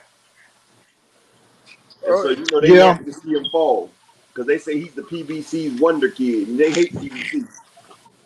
He gonna be good though, cause even what's dude name Winky Wright came out with an interview and he was explaining some of the stuff like what could go wrong and what probably went wrong and you know this that and the other. But like people took an L, man, but this L could be. I hate to even look at it like that, but it could be a blessing in disguise for EJ, man, if the fact that he was, you know, whatever was going on around him, that he know, like, bro, I got to come back and, like, I know I'm better than that. He already said it. Like, he know he better than that. Like, bro, like, it could be just a blessing in disguise where he really elevate and dominate from here on out. Like, you know what I mean? Like, bro. My thing is, why do you need a wake up call after everything you've been through? Why do you need this wake up call? You already know how this division is. You know how tough it is to prepare and train to be at your best. This is what. Why wasn't you at your best? And this is something I can't get over. You know, like that. Y'all I don't seen this think he shit could coming. be. I don't think he Hmm. could be at his best, and that was the plan. They gonna say you weight drained and you weak. He told like old dude say you got to keep some stuff. He told Crawford told you his plan too. Crawford told you Hmm. exactly what he was gonna do. And Spence think he can overcome every fucking thing. And sometimes you just gotta you just gotta be more logical. I mean, I know what you mean because when I played ball, I thought nobody could beat me. You know what I'm saying? I'm dunking backwards, all that shit. You know what I'm saying? Super athlete. But once your abilities start to leave, your athletic ability, your endurance, your stamina, and you can't do the same things out there, you're still a good player, but you ain't the player you was before with your abilities. And I And think I've experienced that. what's the other guy to be on here? He's just saying how I think King Judah, how he was saying how Spence not moving his feet like he used to and all of that. But I Tell feel me like King Judah. Tell me King Judah. yeah, I feel like Spence's style can still be dominant, even though he's not as athletic or moving Dominant. around like he's used to be. Hmm. He could still be dominant with the type of style that he fights. And maybe you can't be like that against Crawford. We don't know because he didn't have the strength to even be dominant. Right. Right.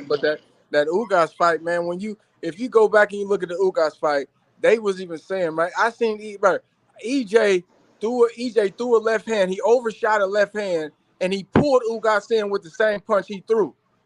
Like the man is his mind as far as his boxing mind is very very sharp, man. He was ducking punches, slipping punches, moving.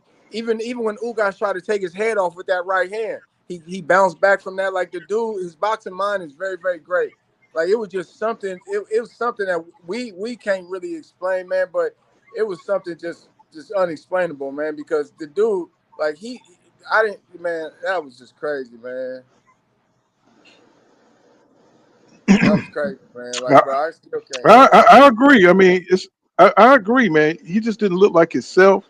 We don't know why, but what I'm saying. Hopefully he could figure. I don't know what the hell he gonna be able to figure out from here to December, but whatever it is, he better get the kinks. He better get the kinks out. So get Derek James. You know what I'm saying, from training all these other fucking people. And get the personal attention that he needs to really be able to see what he need to do to get back to where he was. You know what I'm saying, in the Ugas fight or the Danny Garcia fight, and get that bounce in his step. You know what I'm saying? Because he gonna He need it. cannot train in this Texas heat. Like this is not like regular summer. This is record breaking heat daily. You cannot be continuously training in this heat. Like this, it's just not a good idea. Because Well, damn sure didn't look like. I'm sorry. Go ahead. Mhm. if you are having, not saying you having neurological issues, but if you are, you in the sun and in the heat, it's only making it worse. Even if it's not nothing major, you know what I'm saying? Like you can't. It's too Hmm. hot. It's too hot. You got to have a different game plan. Fighting Crawford was some because if we look at it, Crawford said back in one of their press conference, Crawford said, "I think he's playing possum." And if we look at that, like everybody kept saying, he's having effects from the accident. He's going through this. He's going for that. He's not the same fighter. Crawford looked at man eye to eye, and Crawford said, "I think he's playing possum." Like EJ was, I don't believe he was affected like that from the accident. But since everybody thought he was, I believe he just rolled with it. Like y'all think something wrong with me? Y'all gonna find out in the ring that ain't nothing wrong with me. But something happened in the build up or whatever to this fight that just had EJ come out and man, you know, Well, accept the well, performance the way he it's had to kind of like accept it. it's kind of like Mikey Garcia, Danny Garcia. They all kind of counted on him having something wrong with him.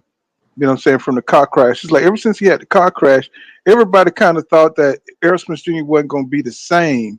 So they went out there on some different confidence shit. You know what I'm saying? So it's kind of like that. It's kind of like everybody was just waiting for EJ to fall apart after the car crash. Then he went out there and had the performances he had with Danny Garcia and Udana Zugas, right?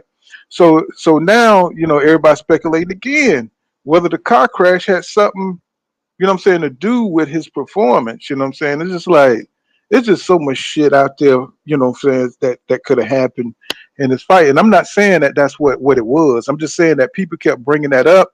People kept thinking that EJ, what I'm saying, just wasn't the same fighter, saying that he's in decline and shit like that. Well, tell the truth, every fight is in decline once you get past a certain age. You know what I'm saying? Unless you're fighting in your prime, you're always going in decline. You're fighting, you're in gradual decline as you get older. But like I said, every fighter has an expiration date. You just never know when shit is going to get you. Turn old overnight. But this next fight is going to tell us a lot about where EJ really is. Where he really at in his career. Whether it's his last fight, what I'm saying, or not, we'll never know until we see him in the ring, man. And that's going that this next fight gonna tell a lot of shit, bro. You know what I'm saying? I Yeah, show hate for him to. Hmm. they talk about Go. inactivity, right? I go back to the Sugar Ray Leonard when Sugar Ray Leonard fought Marvin Hagler. Wasn't he off for like 18 months before he fought Hagler, and he looked good in the ring? So Okay, how did Sugar Ray look when he fought Camacho? he didn't look good at all. I know what you're talking about. That fight didn't look good. I didn't like watching that fight. I remember that fight. I remember that fight. He didn't look good in that fight. And Camacho, okay, I see where you're going at with that. But I mean, what I'm saying is the inactivity. Like EJ, he's a professional athlete, man. Like he's training. He's not like a lot of people think that okay, you in the off season, you're not doing nothing. Like he's a professional athlete, so he may go on vacation or whatever, but he's gonna be in the gym. Like he don't have like Sean Porter had back in the day. Sean Porter simulated an actual fight in the gym when he had a layoff. Like there's ways where you can simulate, a professional fight without the crowd being there, but to stay sharp. Like you know what I mean? Like I don't believe he's inactive. Like his inactivity is because he's not putting on a pair of boxing gloves. Like he's putting on gloves and working out and doing. I believe that's what he's doing. But come on, like nah, man. Like no. Like he's not like there's no like you can get rust off in the gym. Like you know what I mean? It's come on, man. Like we gotta understand that, man. Like EJ just went up against the ultimate winner. So Willing he's to. suspended. So what is that? I'm sorry, I ain't mean to cut you off. I just read something that say he's suspended by the athletic commission. Is that That true? happens after every fight. And it happened to everybody. So they knew they wasn't gonna be able to have no fight in December. They will have it in December. That's Or why the or they'll push it back or whatever they have to do to make the fight. You know what I'm saying? Whatever that do make we. my Mhm. fault. Go ahead. My fault, Paul. Go ahead.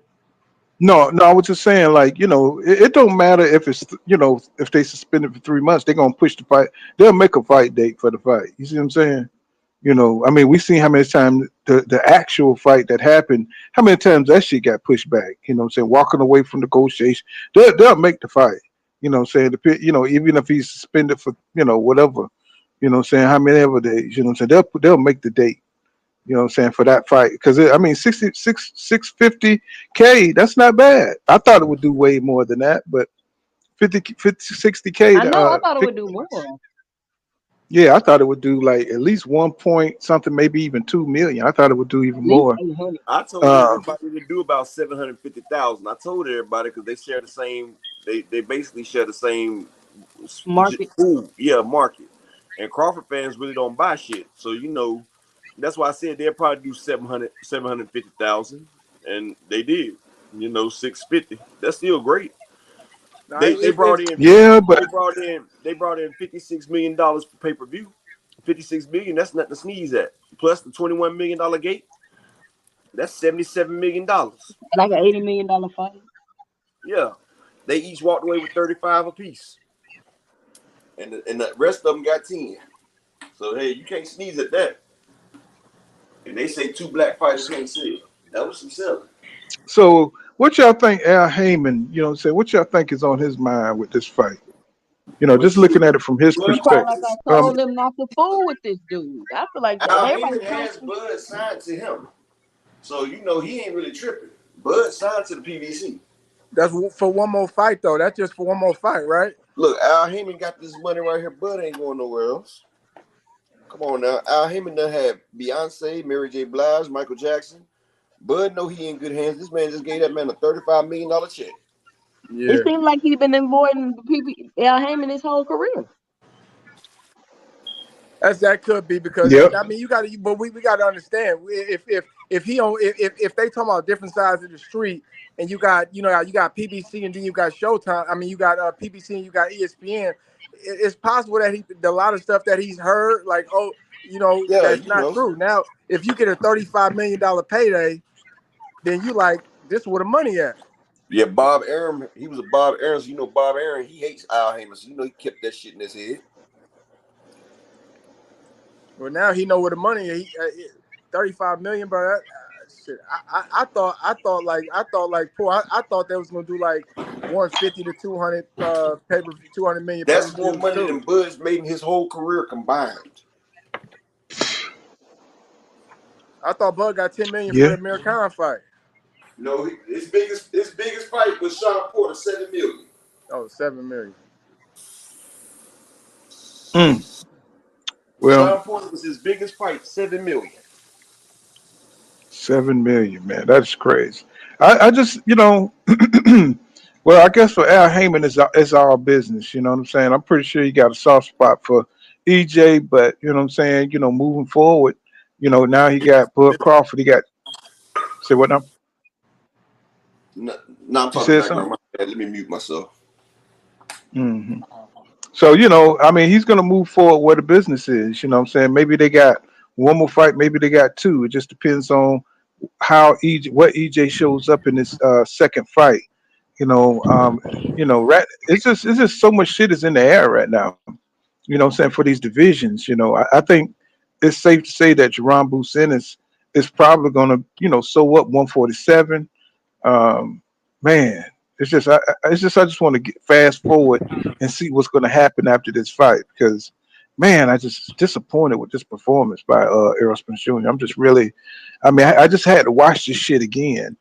You know what I'm saying? And just from what I saw, it was just terrible, bro. It was just terrible. So, How could so many people be so wrong? It's not the fact that he lost, it's how he lost. How could so many people be so wrong? You talking about you had all these bets and all this kind of stuff like that. It's weird.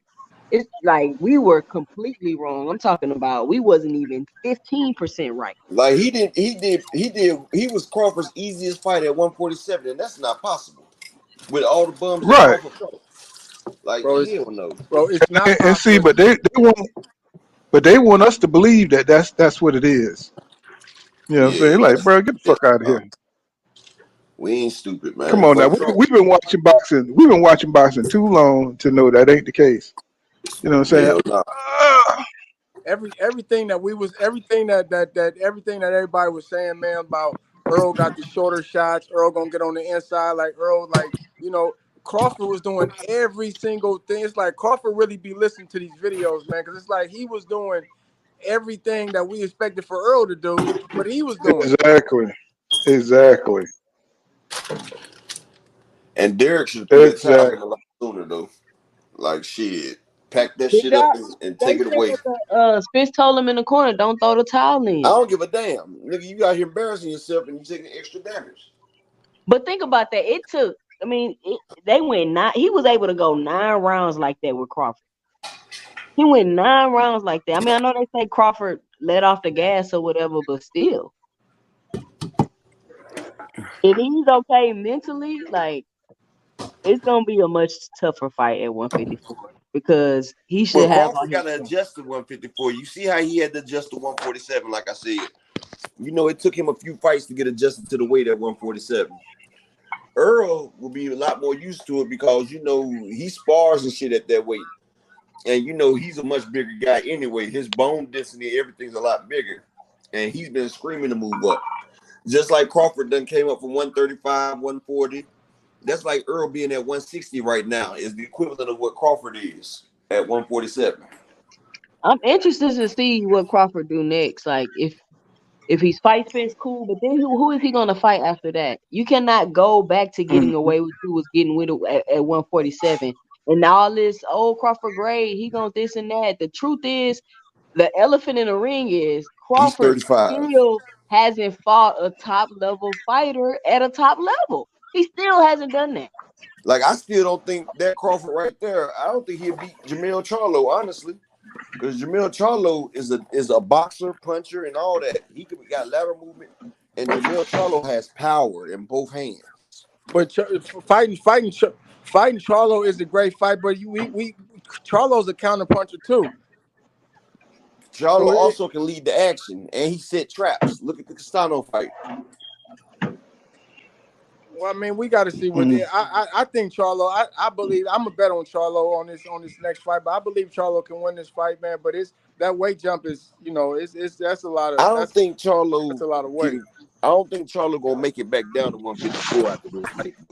I Me think he neither. can make it down to Me neither. 160. I think he can make it to 160. He don't need to stay at 168 because David Morrell will kill his ass up there. Honestly, I don't care what he say. He's Hayden not don't gonna be need to go 160. back to 135, and Charlo don't need to go back to 154, and Spence Yeah, need to get the Charlo. fuck out of I seen Charlo at the Spence fight. That nigga was brawling. Like that nigga, boy, he was cut nice. His weight cut gonna be hell. Well, no, he's cutting to 168, so he's gonna be good. He's gonna be like 162, 163 in that fight. Canelo got a war on his hands. If he gas out like he been gassing out, hey, Canelo coming in there juiced up. yeah, but still, no matter if he juiced up or not, he always seemed to fade at the second half of the fight. Yeah, that's true. Yeah. And We're talking about that Crawford goddamn power. Crawford is probably only gonna fight Charlo if he get a brutal war, get knocked out in the first fight, get knocked out in the rematch against Canelo. It's gonna have to be some extreme See, circumstances that to put Charlo and Charlo in Canelo, a they got vulnerable them. position. I think Charlo and Canelo gonna be at least 2 fights. Because, like I said, I think Charlo will get the TKO because I think Canelo gonna fade. And I think when he fades, you know, Derrick James fighters get stronger at the second half of the fight. So I feel like Charlo gonna be putting that stick on him, and you know, Charlo got a jab that'll put you down. Ask Jason Rosario. Yeah, Charlo has Well, and like I said, Canelo fades. Charlo gonna be on him, and the ref gonna like, oh, shit. He ain't gonna let the face of boxing Canelo get beat like that. And so you know Canelo gonna want a rematch. So 2 fights right there. It don't sound like a good style matchup for Canelo.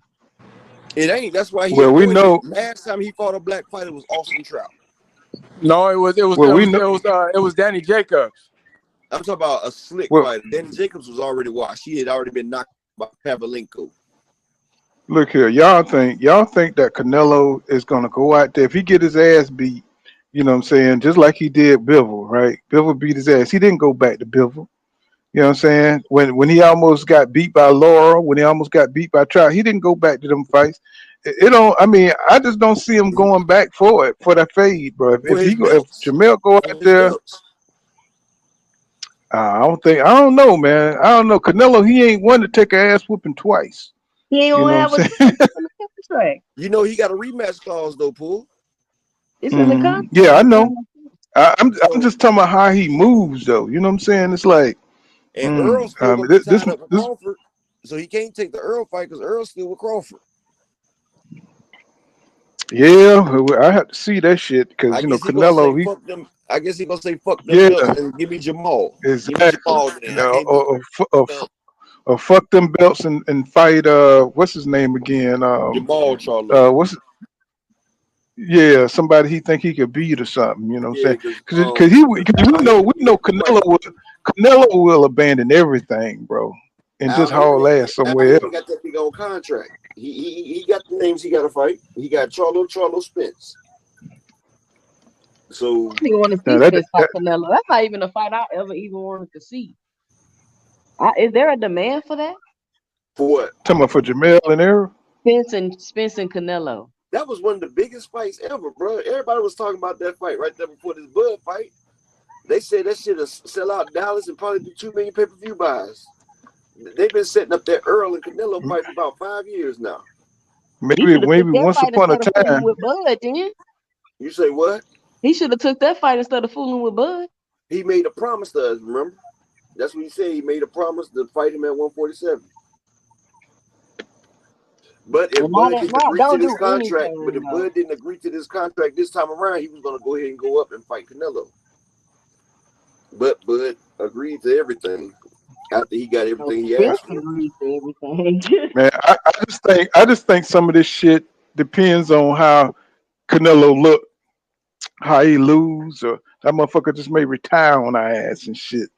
Well, You he know what I'm got to pay saying? back that damn contract then. Oh no, man. Canelo like to So, do what he want to do. I So mean, how? shit, arbitration gonna make him give it back though, shit.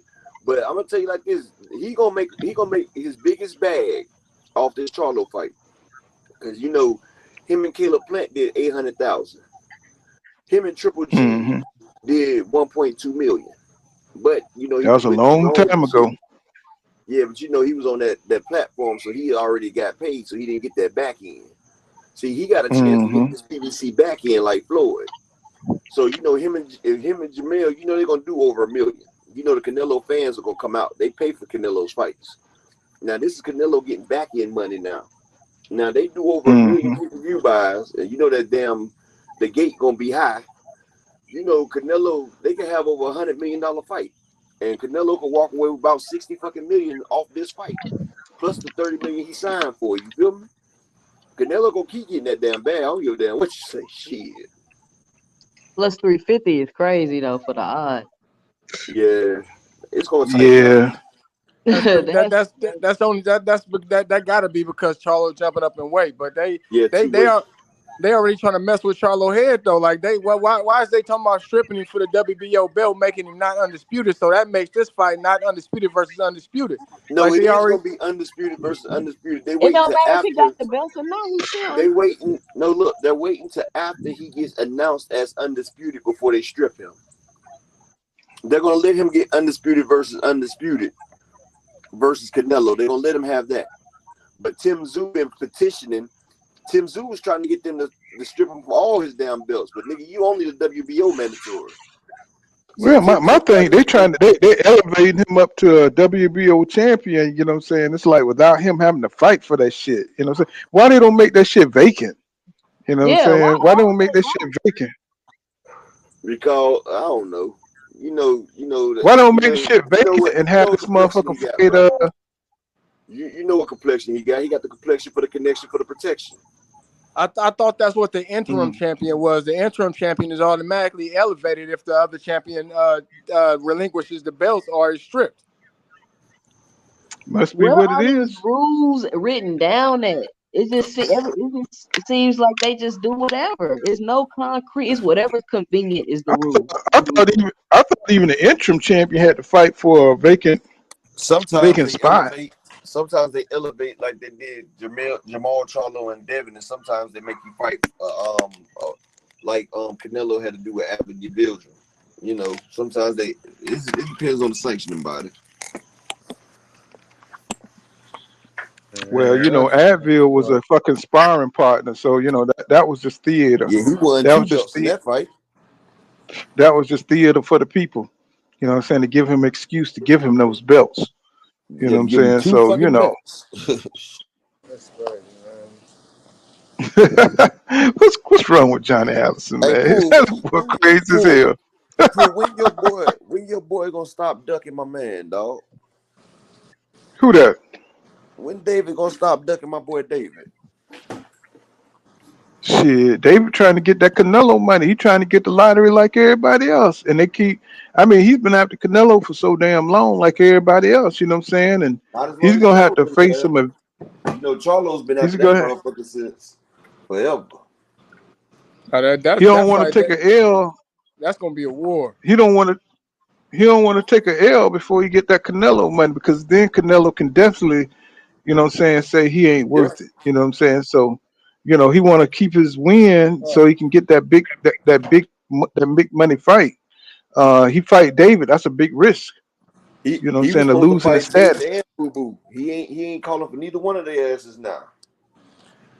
Man, I thought Boo Boo was supposed to be. I thought Andre was supposed to be fighting. I seen something online. Andre was supposed to be fighting Benavidez. Yeah, Benavidez signed a 3-fight deal for Andre and Morrell, and he's not trying to fight neither one of their asses now. They better be careful with Yeah, I Andre. mean he trying. That man can fight. That's why Well, he the ain't thing fighting. is, the man done fought 3 eliminators. You know what I'm saying? Waiting on trying to get that shot at Canelo. He's not trying to waste his status on David Morrell. You know what I'm saying? David Morrell ain't gonna get that shot with Canelo either. He's You the know what I'm saying? So WBA now that, champion. right. So but now that don't look like none of them gonna get a shot. They might as well fight each other, because Canelo ain't fit to fight no. He's not fit to fight David Benavidez. He's not gonna do it. He's not gonna fight So he might. nobody 168 pounder. That's why he keep bringing people up. Mm-hmm, He's not fighting nobody at 168. He's mm-hmm. not fighting Morrell. He's not fighting Benavidez. Mm-hmm. If y'all notice, he'll Yeah, I jump up to agree. I agree. 175. Okay. I agree with that. You know what I'm saying? Like, that's the real bad part of it. That's the real shitty part of it. But I could tell you what, I do believe this is his last contract with as far as boxing goes for Canelo Yeah. being with the He's trying to PBC. golf. I think this is it. Yeah, He I got think that's that big pretty ass much it. contract with Michelob, and he's out there on the golfing field every time. He talking about he was trying to join the PGA and shit. Like, all right, bro. Man. Well, Everybody But want to y'all, golf. Michael Jordan tried it. Now Canelo trying it. What ain't Canelo like mm, 32 or 33 or something like that? Yep, He's still same kind of age as young. Spence and them. Yep. Yeah. But So Canelo done had mm-hmm, almost 70 fucking fights though. That does something yeah, to he your was body. born ready. I was born Mm-hmm, ready. That's mm. fucking But y'all, party. we're gonna leave it right here. We'll come back Damn, 3 tomorrow if I don't hours. get a load, and we'll see you guys in the next one. I appreciate everybody coming Well, through. You know what I'm I'm gonna go saying? live about 10, Pool. Okay, I'll come on through there. All right, I'm gonna drop my I link in the join. I chat join though. you on your. All right, All y'all right. check out Upper Echelon. Y'all check out 2 Cent Boxing. I love her perspective. You know what I'm saying? Y'all check these two out. Take a moment to go ahead and subscribe to 2 Cent Boxing if you haven't done that. And of course, y'all know Upper Echelon how we do it. You know Hey what I'm y'all, make saying? sure So y'all you put say the you going on? notification bell on. I've been going live, so I just started going live. So make sure y'all like, subscribe, and turn that notification bell on so y'all can join me when I go live. Appreciate it. Mm-hmm. appreciate y'all, man. This my first time, man, getting up on, man, live with y'all like that, man. So I appreciate y'all, man. I always listen to y'all in the background, man. It's always good talk, man. I was on Up Mm-hmm. Channel earlier, man, and one of the guys on there was saying something. I said I can't be in the background for too much longer, man. But I appreciate y'all for having me, man. It's good sports talk as always, man. All right, and you said 10 o'clock tonight. He gone already. 2 cents. It's right there. It's the link in the chat right there. You should just dropped it. 10 p.m. Okay. Yeah, I got you. You know what I'm saying? 10. Okay. Definitely be over the up. You know what I'm saying? It's just I've been so damn busy lately, bro. You know what I'm saying? I'm like, I'd be tired as hell. But I'll see you guys in the next one. Thank you for checking out my live. You know, this has been Pool Kind of Boxing. Make sure you smash that like button, subscribe to my channel for more hardcore boxing content. And remember what I say, y'all. Law don't go right here, loud dog. All right, Rami and Emily Jones. I just caught you on the end. I'm just running my mouth so much, you know. Like, damn, you know. I mean, I just saw the fight again, so I'm just kind of fucked up, you know, about it. You know, but we'll see you guys. Oh, meet us over there up at 10 p.m. We'll be over there going at it with Upper Echelon Sports Bar. You know what I'm saying? But thank you everybody for coming through. Peace out, y'all.